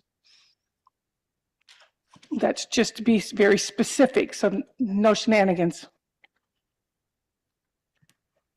Okay, did you get that, Nancy? Do you need to read it again? Does she need to read it again? Yes, please. Okay, read it again, please, Jody. To not, after Bart's, let me read the whole thing in sentence. Approve to disband the GVR Foundation Ad Hoc Committee and accept its final report. Additionally, to not authorize any current board member, the CEO, GVR staff to assist or provide support to the foundation to include, but not limited to, access to GVR members' email addresses, communications, and e-blasts, or any videos on monitors.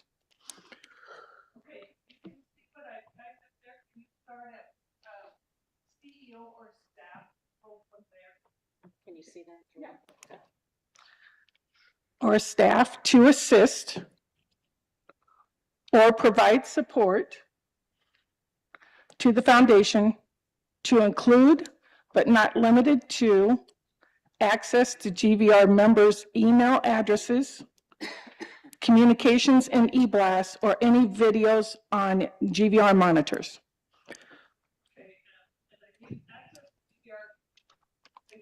GVR members' email addresses, communications and e-blasts. Yeah. Nor send out, I'm going to add, nor send out emails from the GVR staff or any video on GVR monitors. I would like to ask a quick question of Scott, if I may. Do I have your permission, Candy? I'm sorry, yes, go ahead.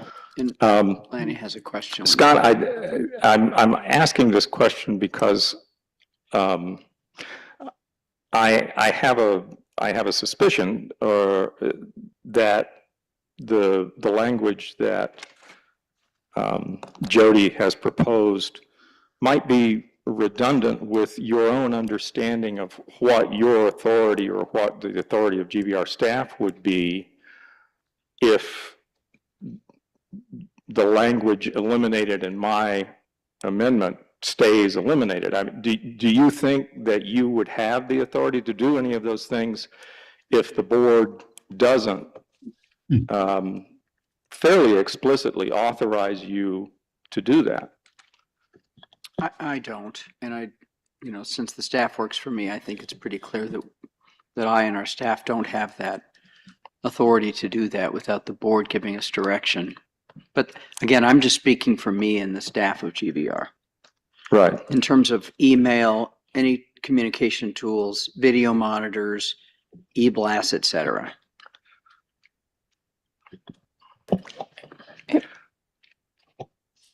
May I never did speak on my motion. Okay. And Lanny has something to say too. Who wants to go first? I just have a clarifying question for Scott. Okay.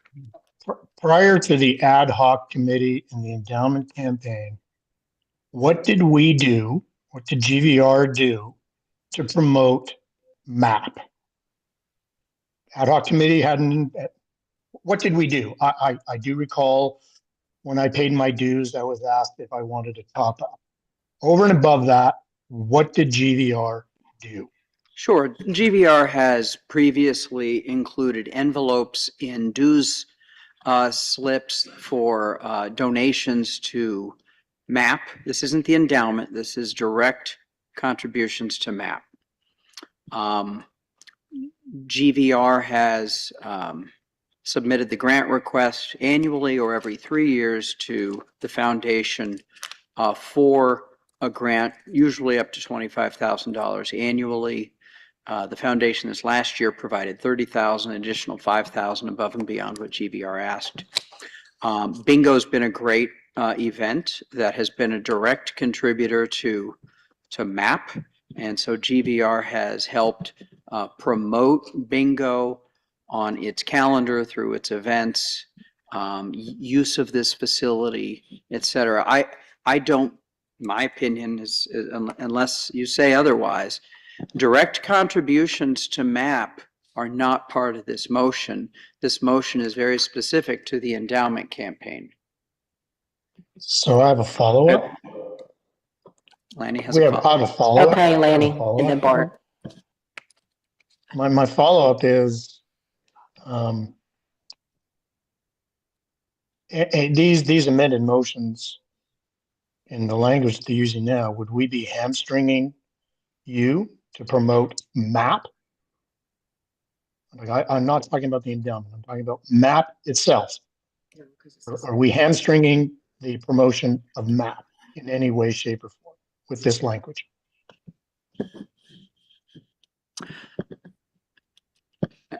You know, I think the amendment here doesn't say the endowment, it says the foundation. So I have to agree with the amendment that this is specific to the foundation. Whereas the previous, I think, amendment was more related just to the endowment. But I'd have to look at both of them. Thank you, Lanny. Bart. There's something of an inclination on the part of GVR Foundation to sometimes conflate MAP with GVR Foundation's donation to MAP. But the history is revealing. MAP existed for 21 years, from 1995 through 2016, with no participation from the foundation at all.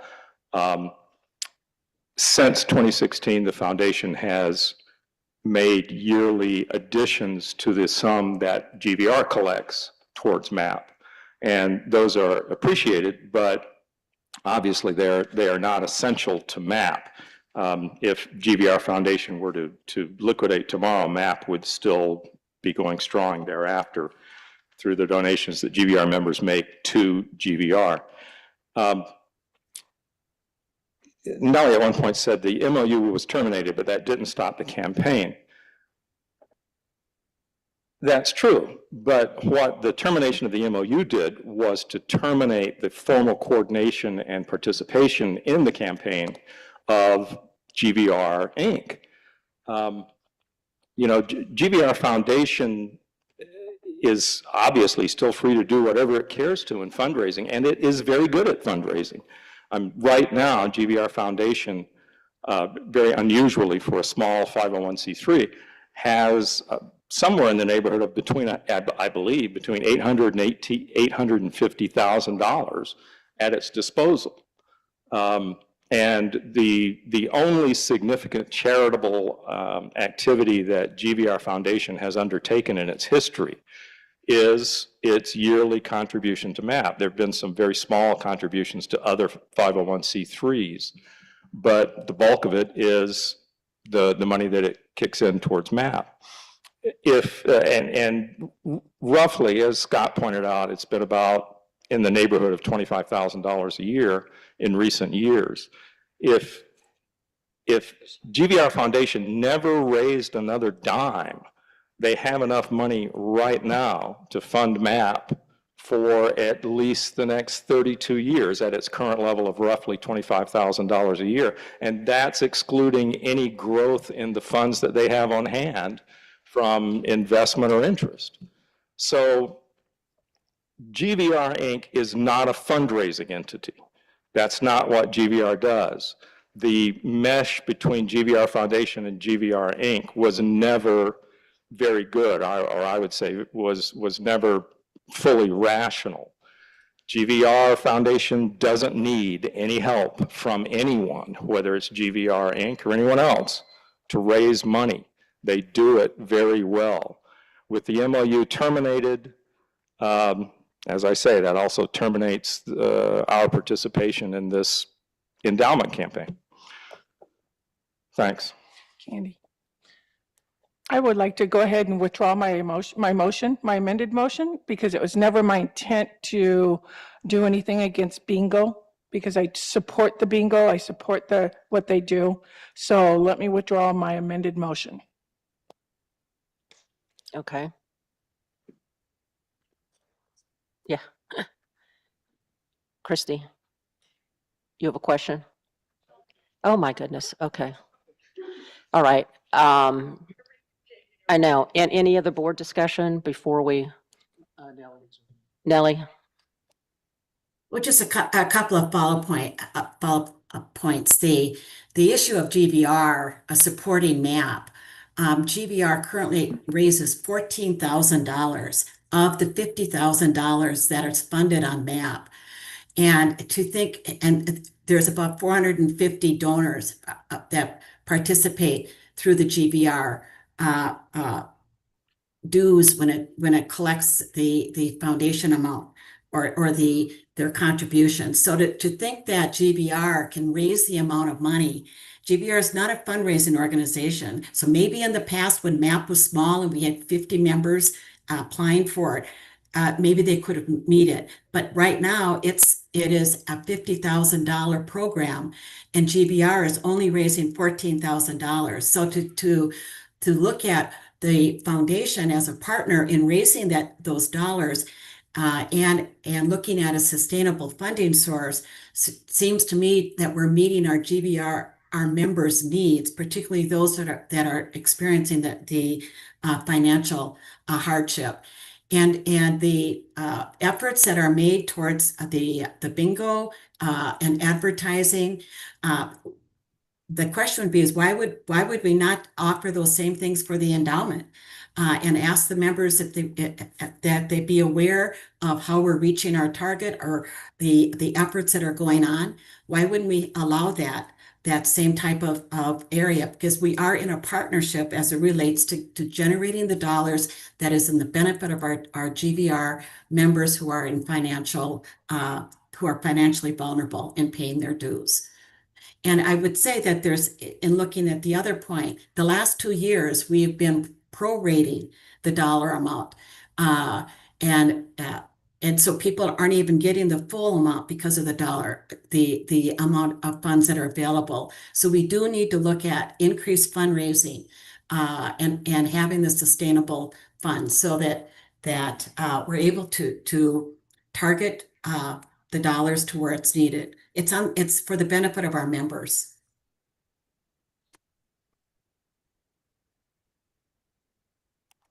Okay, any other comments from the board? I have 2 comments. And this has to do with, I think, when we were working on the MOU with the foundation and about how it was ended and then how from there a resolution was decided to be made, and just things, in my opinion, have not gone as they should. But I do have some sample emails here. This is from the president of the foundation, and this was written on May 21st. The GVRF board is prepared to abandon its ongoing support for MAP and refocus its efforts on charitable needs in the greater Green Valley community. Then I have another one from May 24th, again from the president. Please accept this email as a written notice to terminate the MOU dated 3/16/26. The MOU states that the wind down process must be agreed upon by both parties. Since no progress was made on implementing the MOU, there appears to be nothing to wind down, thus agree upon.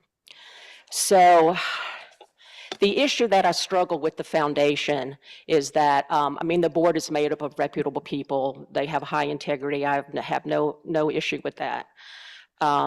I'm concerned that when things don't go as planned, then we receive these emails that, well, we're not going to do anything with MAP anymore. We're not going to do this. We're not going to do that. So that's a little concerning.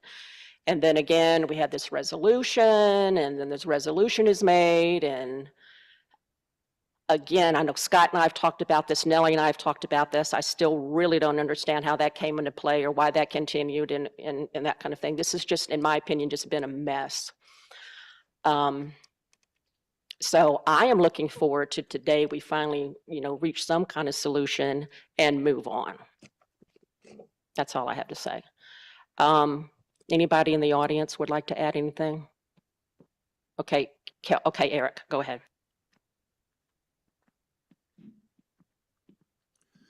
Eric Solwald, 235899.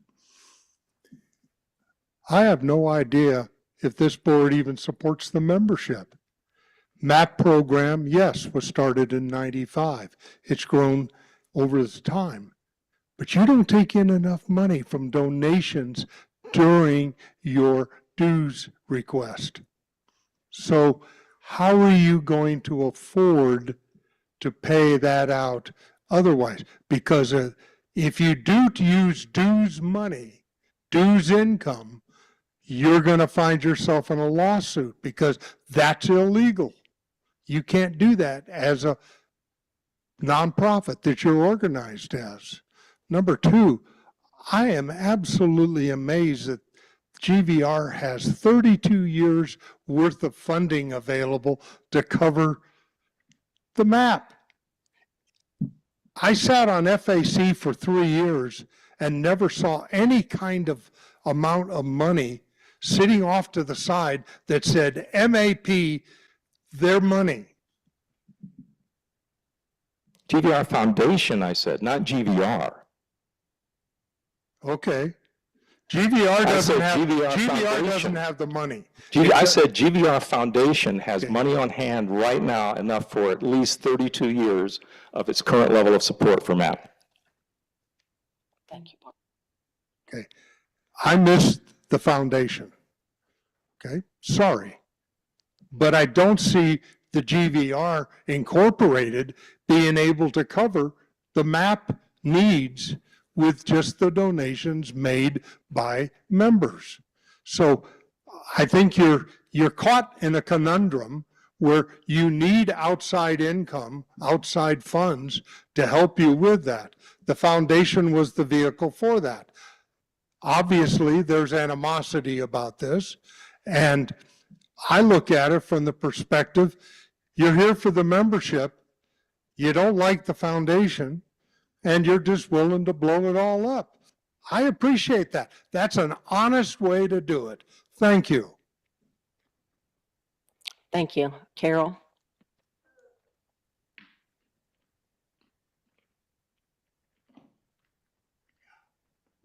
Well, I guess I have two things. One, if I were still on the board, I'd support the amended, basically Bart's motion. And there's a couple reasons for it. One, the foundation is a very different body than the GVR. They're totally different. If you look at it from an IRS standpoint or anything else, we're totally different. GVR is a recreational social organization. We're nonprofit, but we serve our members. A C3, like the foundation, raises money to give to people in need. Okay, so we're totally different. And my concern has always been with the foundation that when you try to mix those things, you can get into serious legal trouble. And I never want to see GVR get into legal trouble. It's just too expensive. So my recommendation, Scott has managed this very, very well. We pay him, I think, a pretty fair salary to do his job. Let him do his job.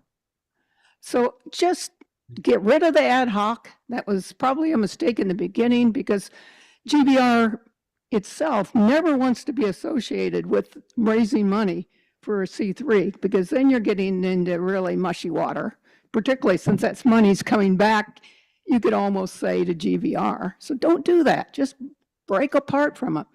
Thank them for raising money. Thank them for running bingo. But separate the two. So just let Scott do his job. Thank you. Thank you. Any other comments? Do you have anything to say, Scott? Okay. I'd just like to make one comment. I think everybody on this board cares about GVR members very much. And I think one of the reasons that we had with why we had questions about the MOU and the resolution was because we felt that the money raised was not protected. And personally, I felt that I did not see a marketing campaign that was $1 million marketing campaign. I saw GVR as the marketing campaign. So those are my issues. But then again, we care about our members, and we didn't want any money not being protected if they really thought that it was just going to go to the MAP. So and I know the foundation cares about GVR members too. I wish we could have worked together and resolved this. Things went off the rails early on. I do think that we probably do need to develop a more positive relationship with the foundation, but please don't ever think that we do not care about my members, because we do. Okay, are we ready to vote on the amended measure first?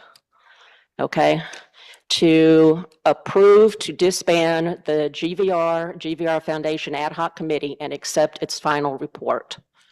Okay, all in favor of that amendment, raise your hand. Or motion, I guess, I'm sorry. Okay, 1, 2, 3, 4, 5, 7. Did you get it, Nancy? Okay, 7. And those opposed, please raise your hand. 1, should be 2.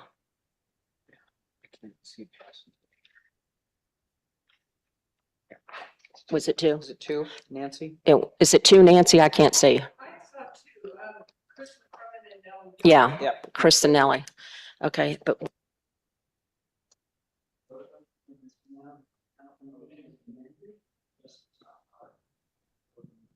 okay, so we just vote on the top part now?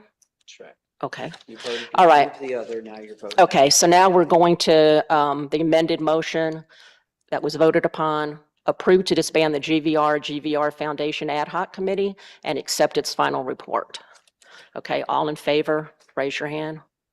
Okay, 1, 2, 3, 4, 5. Is your hand up, Chris? 6. Okay, 6, 7. Everybody has it up. No, does Nellie? I did. 1, 2, 3, 4, 5, 6. I can't tell. It's all 9. Okay, so unanimous. Okay, thank you. Okay.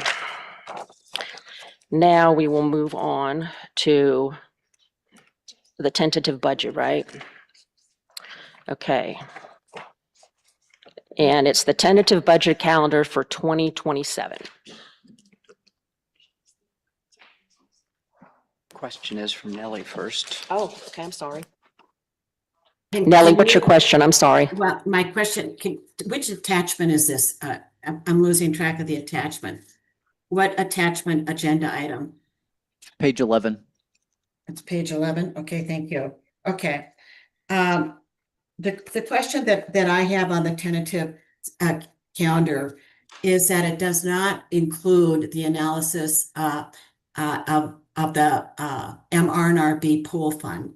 It refers to, for example, in the memo, staff working with Browning on the MRNR list and updating the MRNR reserve study.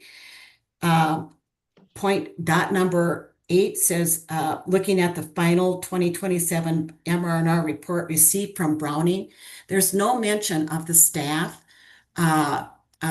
revising and updating the MRNRB. And I think it was because the MRNRB fund just started 2 years ago. So this format is really, I think, an old format. And I understand that the CFO is going to be looking at the report, but I would want to acknowledge by this board that we do want to look at, and I would amend dot number 8.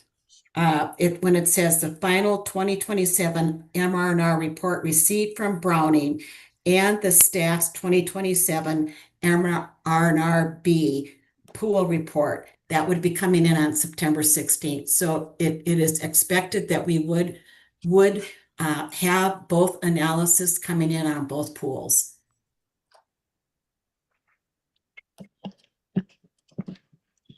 Or both reserves. Both the A and the B. So it's dot number 8 if you count down. Yeah, it is. Okay. I think that's the Yeah, that's the one motion. that's in the booklet. So she's motioned to amend it. I move to amend to add to point 8. it would read final 2027 MR&R report received from Browning and the staff's 2027 MR&RB pool fund. And that would be due September You 16th. don't. It has nothing to do with it. I second that Just motion, saying. that motion. I'm sorry. I second that motion. I think it should be looked at every year. Okay, you seconded the amended motion? Is that what you mean? Yeah, the motion. Mhm. We really didn't have a motion on the first part. So it's not an amendment. Okay, so Nellie, can you give us the motion again, please? I move to amend, I move to move the calendar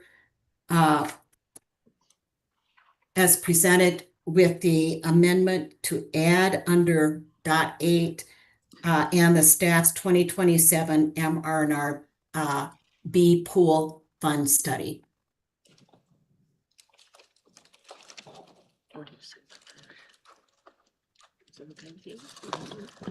Okay. Now, I believe, Nellie, that really should be under 1, 2, 3, where it says update the 27 MRR reserve study worksheet and submit to Browning. I think because down on 8, it's a final 2027 MRR report received from Browning. I think the review for the MRRB staff study for pools should be done up above where it says update. And I think we need to add the MRRB staff reserve to update the MRRB staff reserve, because it's our internal reserve for the pools. And we need to update it above. Down below is a final report from Browning. I think we just have it in the wrong place is all. Or it should be in both places. One is the completion of the report, update it, and then the next one is the final report. Because there is a connection between the MRR A and B fund. Correct.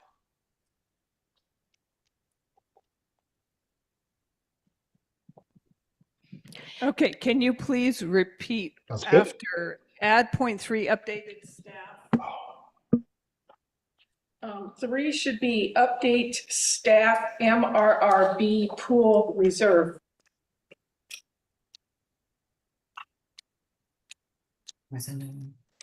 Are you in agreement with that, Nellie?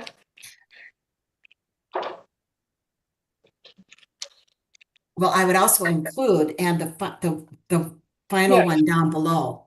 Right. We're just doing it point 3 for now. And on point 8, add review final or just final MRRB pool reserve.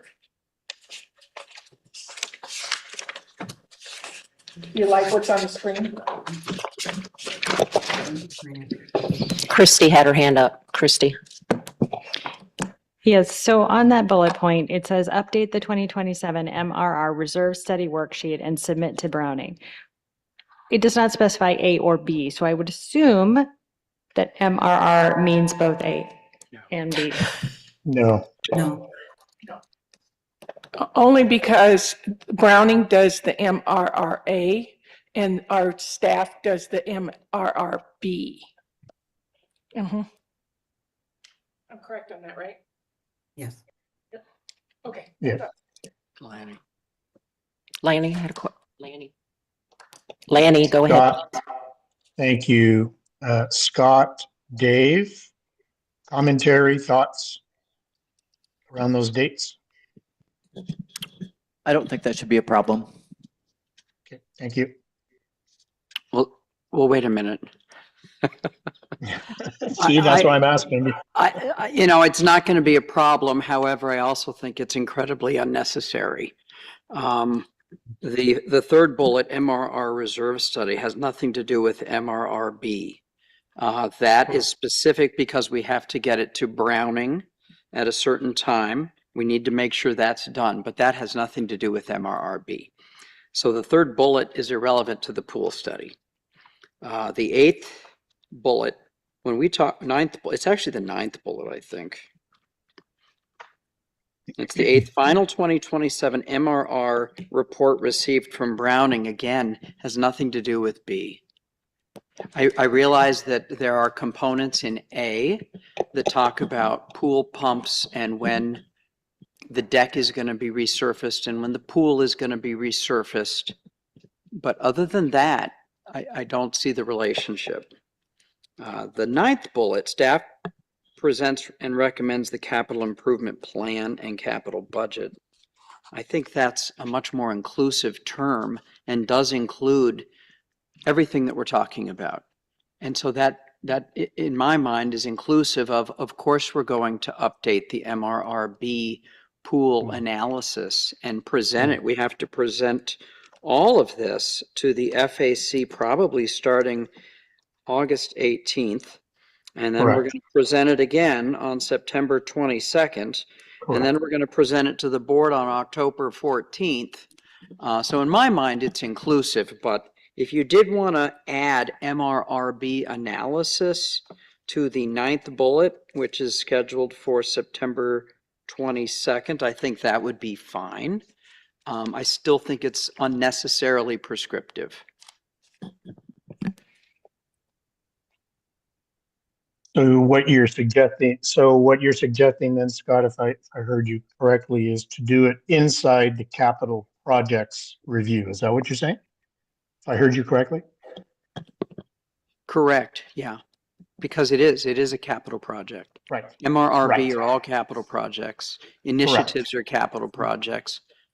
Correct. And when we present the MRRA, we're going to present the revenue that we're anticipating going into MRRA in 2027 and the expenditures coming out of MRRA in 2027.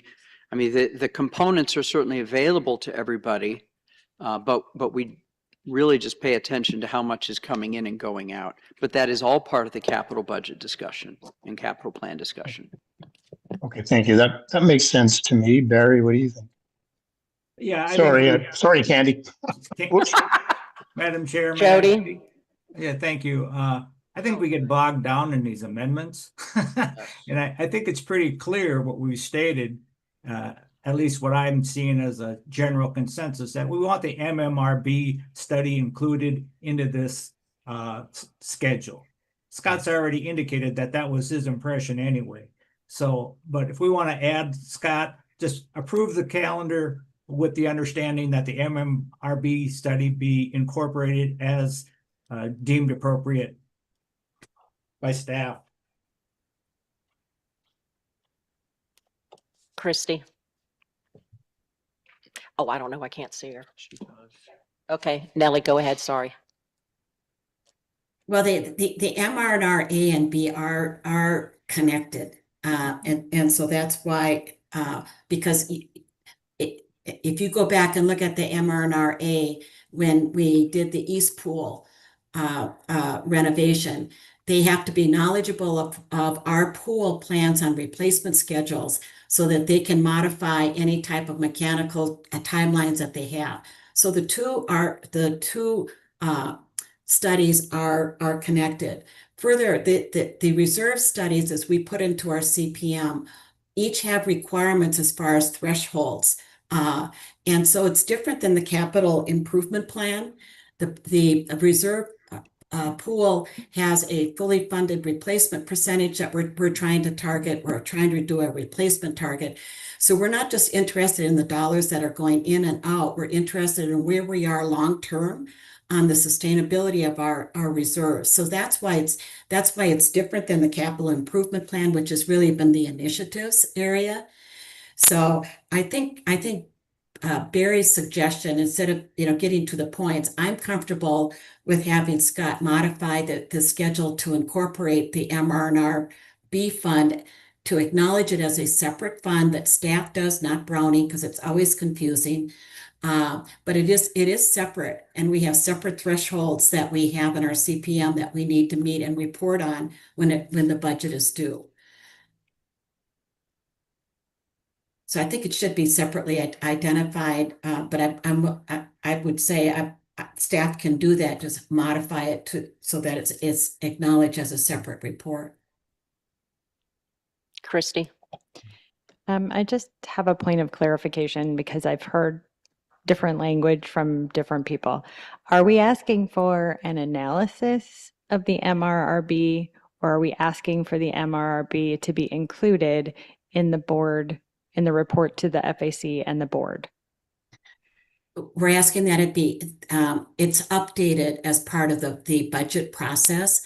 So basically, they need to revise the reserve study for the pools. Same as Browning revises the MR&R for the facilities. You need to revise the pool one based on inflation assumptions, your investment income. So it's a separate study that's done, and it's posted on our website.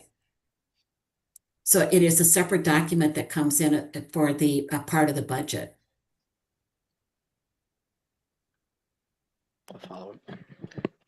I have a follow-up, please. And again, I'm looking at the September 22nd FAC special meeting.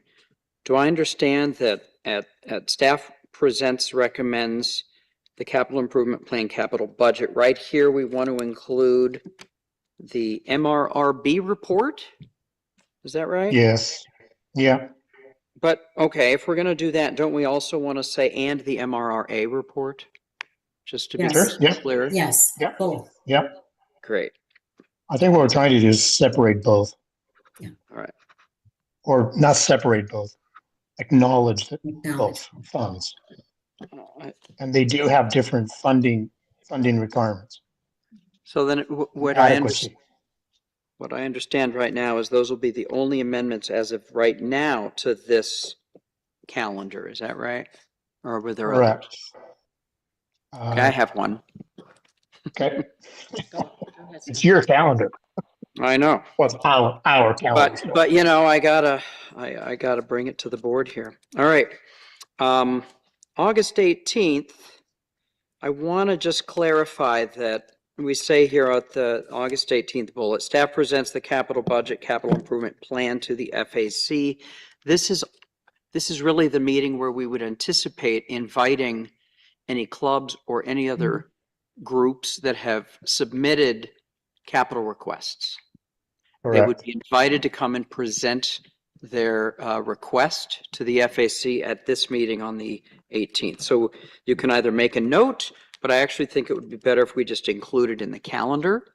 Maybe something along the lines of after FAC, comma, to include requestees of capital funds or capital items. Sounds good. Yeah, I think that's really, really good. So the clubs are aware that when the P&E committee went away, that their voice can still be heard at the FAC meeting.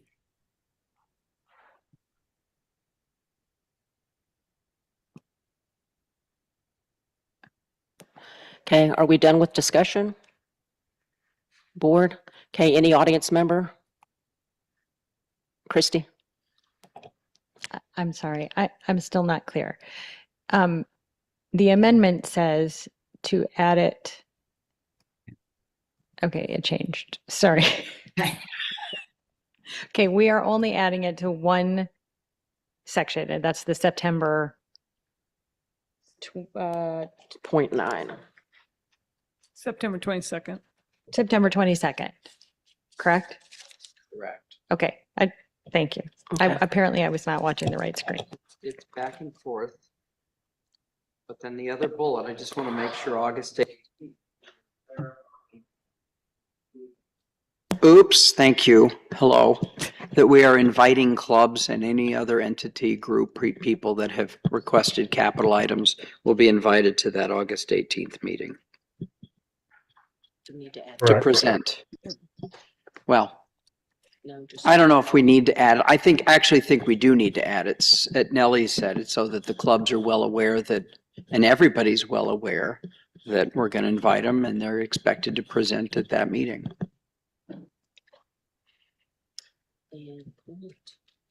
Thank you, Nancy. You could say invite clubs, et cetera. I mean, really make it simple. Okay, any other comments for the board? And I don't think anybody in the audience wanted to add anything. Thank you. Okay, so we're going to vote then on the amendment that Johnson and Walker came up with. We seconded that. Did we second that already to vote for the amendment? I can't remember.